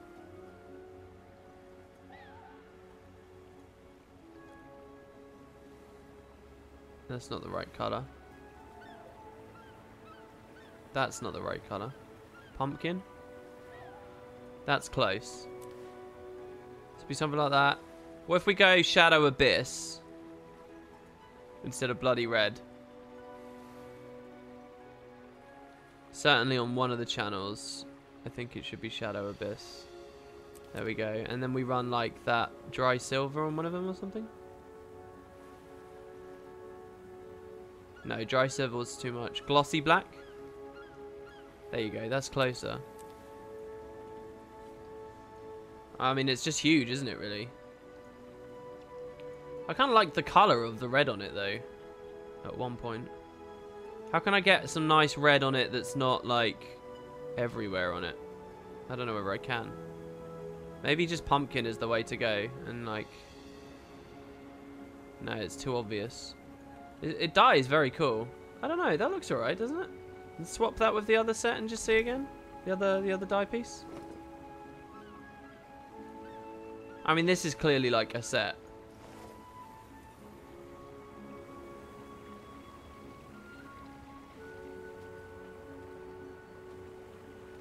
Personally, you find it looking good with the Alonian set? Alright, well, I'll trust you on that. We'll leave that in our inventory and we'll see how that looks with other things. But for now, we'll keep that there. I'm pretty excited to play this and to talk to people about this. Just food, last thing. Anyone got any food suggestions at all for me before I just buy regular, normal, boring stuff? I might run, like, Dragon's Breath buns or something, actually. Yeah, let's go Dragon's Breath. I like Dragon's Breath for open world and PvE stuff. Just buy a stack. So we get a ton of ramp. Once we have our bloodlust and we start getting some kills, lots of ferocity, lots of power, lots of stuff. Good. And there we go. Natalie was totally revamped today. Totally revamped. So there she is. Alright, let's play some ranked. 1 or 2 games max. That's all this is going to be. 1 or 2 games maxed. So, I as well, just before people tune out, I'll do like a really nice noob-friendly explanation here. So basically the idea, guys, is... well, I play at... this sounds really arrogant. It's mostly because there's not too much of a population right now. But I sort of play at the highest levels of the North American leaderboard right now. Thanks to everybody who came in that squad, by the way. I was top 10 a couple of hours ago. I just dropped out because of a nasty loss. I'm 21 now. The build I'm playing is not a particularly meta build, or a particularly strong build. It's actually a bit of a cheesy build in a lot of ways as well. But it's a fresh air elementalist, Weaver. So it's utilizing the new Weaver specialization. This is the most Weaver gameplay I've had. So I get my dual skills, but I'm extremely squishy. I'm just about the squishiest thing you can be in the game. It's a very flighty build where I basically spend my entire time charging around, trying to outrange people. and only dipping in for a burst when I most need it. It's very spiky, very bursty, very adrenaline-filled gameplay. And again, not necessarily too meta, but it's a lot of fun. And I've been enjoying it, and it's sort of an excuse to get back on Ellie. It's managed to sustain me over about 500 games this season. It's sustained me through Plat the entire time. Highest I've got is Plat 3. Lowest I've gone is almost to Gold. But it's been consistently in this area, and no one really on North America is outside of this area either. No one really is. There's 2 players on the leaderboard right now who are like significantly into Plat 3. There's 2 players, and that's number 1 and number 2. Everyone else is around where I am. Like I said, I was 1 game away from being in this number 10 slot. So I think it's a fun build. I think it's fun to watch. One of the reasons I really enjoy it is that it has tons of super speed, which allows you to make some really tricky jumps in combat. So other people will have to do dodge jumps and stuff. I don't. I can just use super speed, and I can flee around. Getting to like high up places and remote locations and line of sight spots on this build is also really strong, because I can keep myself safe from most range damage because it's mostly projectiles, and swirling winds and magnetic aura keep me safe from that. But also, I have a ranged burst, so when I get to a safe spot, if anybody tries to aggress me on the ground near me, I can blow them up very quickly. So it's kind of a good build for getting back my muscle memory. I used to be good at PvP. It's kind of a good build for getting back my muscle memory and learning the jumps and stuff again, which I haven't done for years and years and years. So that's another reason I'm really enjoying it. And yeah, so we'll play a couple of games. The other thing that I'm doing as I play this is it's not just about the prestige about being high on the leaderboard, but you get tons of money from PvP, like tons. I made a legendary pretty flippantly. I bought a home instance node pretty flippantly recently.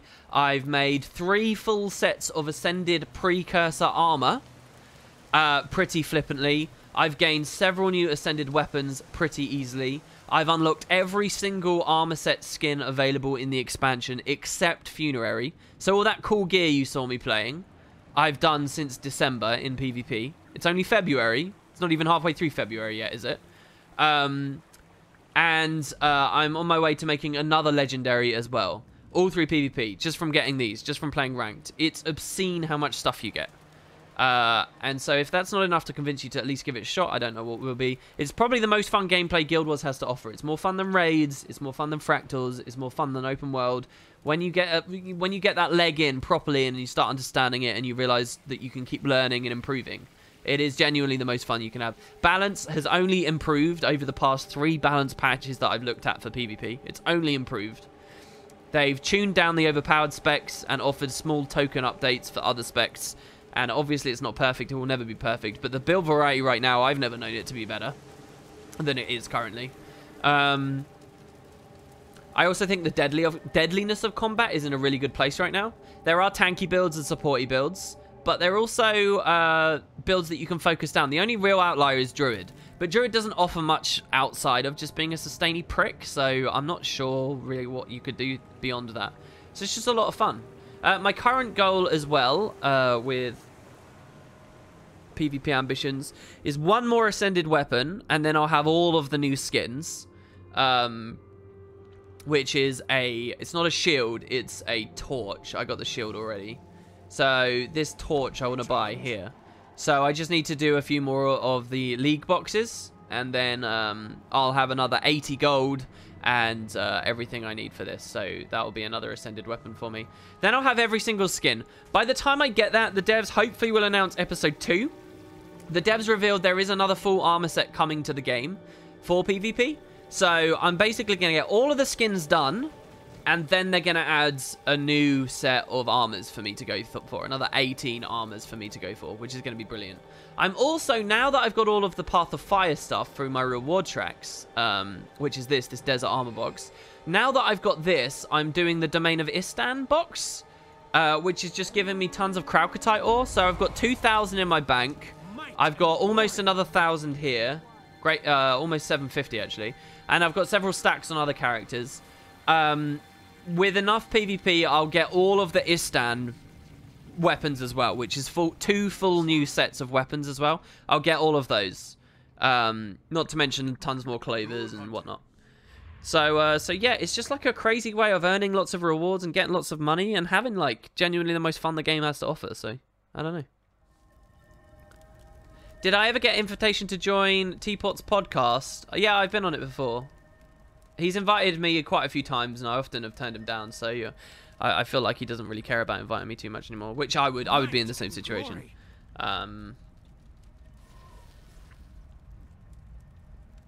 Boots hasn't just been there as a guest a few times. He's a regular. He's like one of the main guys that goes on it most weeks. Yeah, Benji says there'll probably be more obsidian weapons next patch as well. Yeah, and I agree with that too. I think that they'll probably do that. Yeah, you don't have to be like a god at the game. You can get tons of these rewards even while losing.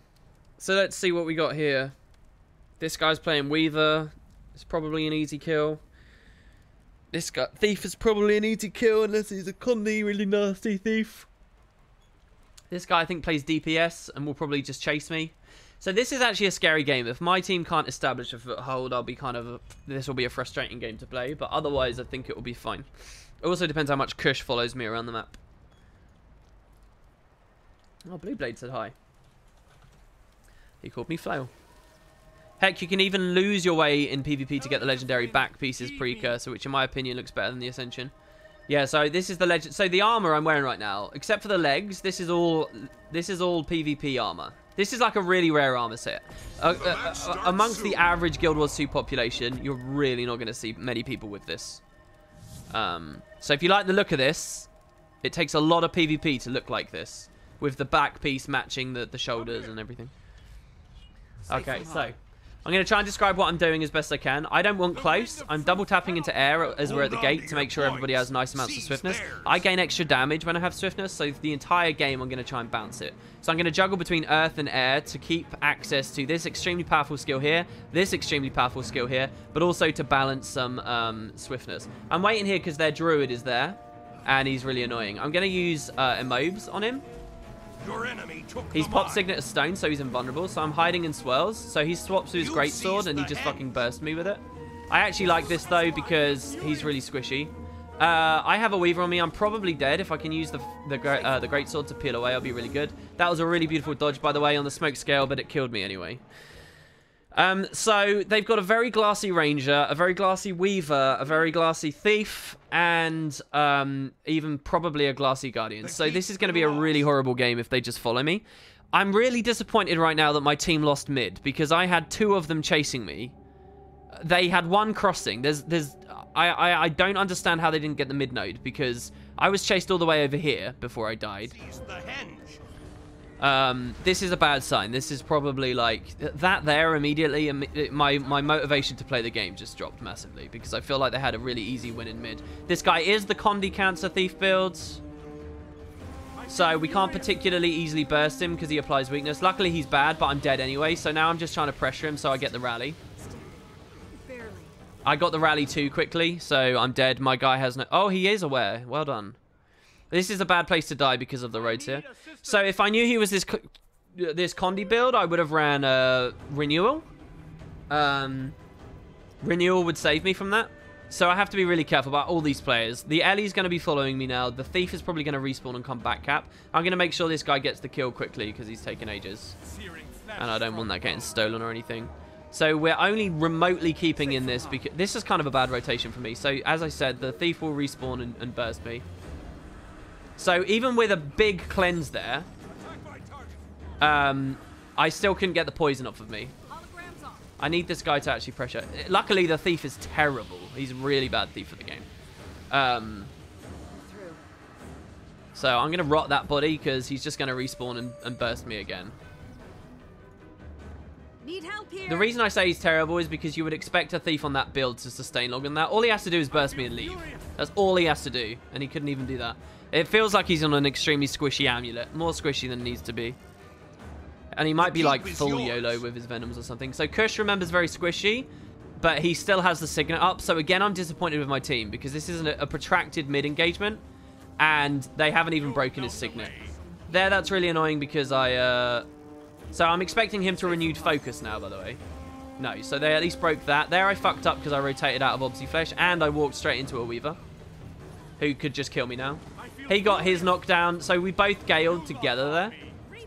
And we both thingied, but he got his first, and I died. I did have the plasma beam almost. Again, my team's bad because these guys didn't do anything. They just let the guy self-res while I was being pressured away. They scored a down finally on the thing, but I'm a rally bot. So it's not a good game. Something about Niffle makes your blood boil. I actually love this map. There's so many cool things you can do with the terrain here. So our warrior pushed fire alone, which I'm actually alright with. This will be the thief on close. Oh no, is it the thief on close? Yeah, it is. He's capping it. So that blind is infuriating. The random smoke scale field combo finisher blind from the ranger. So this is annoying as well. He's put the trap. This will kill me, this condi pressure. So I need to cleanse with a magnetic wave.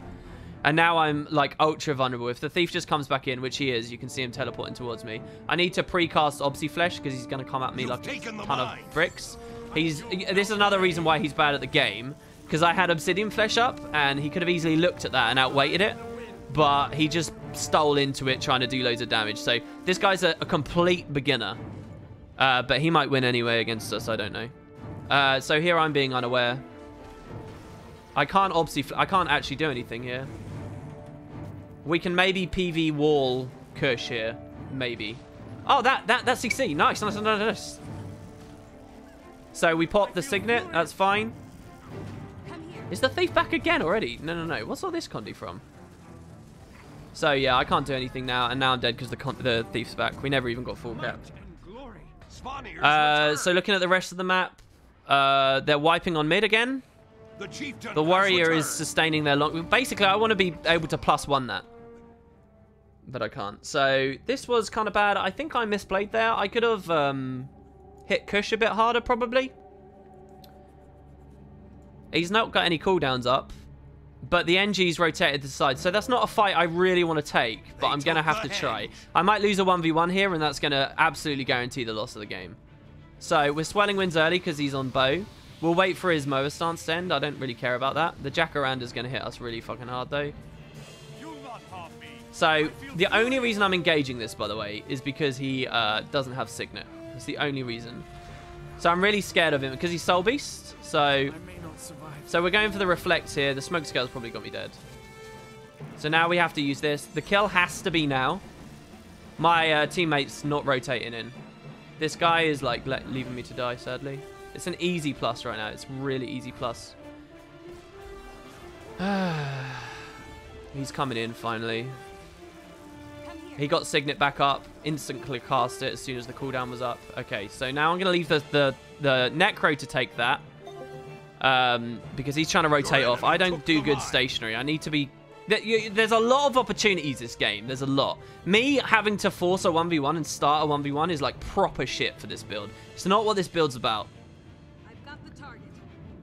You've seized the So head. here they got the kill. We're going to Gale. We're going to burst him because we know we can. The Weaver's dead. We actually won a fight now. So hopefully... Oh, shit. I wasted FGS. So I thought this guy was going to come up and try and register the thief, but he played smart and rotated off. So there, I don't want to take decap because the thief's on respawn. I can kill the thief quickly, but he can kill me quickly. So there's no point me playing into that. Here I'm just going to drop the FGS. It was a waste. The mistake was earlier. Dropping it wasn't a mistake. So now we pressure this. We watch for that Weaver back there. Ah, these fucking clicks revealing what's going on. I'm going to emote him before he... Oh, never mind. He's much quicker than I thought he was. Even this guy's pretty squishy. So the Weaver is 100% of our focus here. Who's put himself into a terrible position. He can't actually do anything against us. We just auto-attack him down. The Hollow didn't need to come, but that's fine. So the Warrior might be an easy pick now. I procced his balance stance. Thief's on me again. That's me being dumb. I should have positioned better than that. I should go into more no blink spots than I am right now. He's going to just try and blink to me, but he can't from here. So we're going to Swirling Winds to cover this. And we're just going to wait here. All I need to do is sustain and let them do something. When he comes into us, we'll Plasma Beam. Or this guy might do something. All right, so let's kill him now. Okay, he got the blink. He got the dodge. So I'm dead. But, like I said, all we needed to do was sustain, and we did. So now the warrior's dead, because we massively over-rotated to that. So the warrior's dead, so they can get the res. So I will instantly die again now because of all the Condu pressure. So I'm expecting him to steal back into me or something. So I'm going to Obsi Flesh, move around, and burst him. So he did steal into us. Oh, that was so good. We got so many fucking amazing dodges. This warrior needs some awareness. He's got none. The keep's been lost. We've lost everywhere else on the map, so I don't know who did or why. I can't do anything this game. This will probably be the one game I play, guys.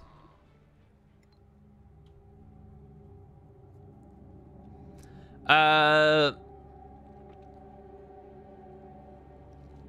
trying to look at chat here.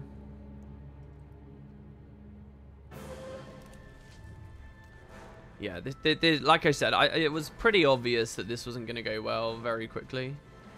So I looked at the map there to see where their thief was, because I don't want to get plus from behind while in this fight. It looks like he's far enough away that we can take this. I'm not actually going to go res here. I'm going to go for the kill. Swift and steady. I accidentally targeted the pet.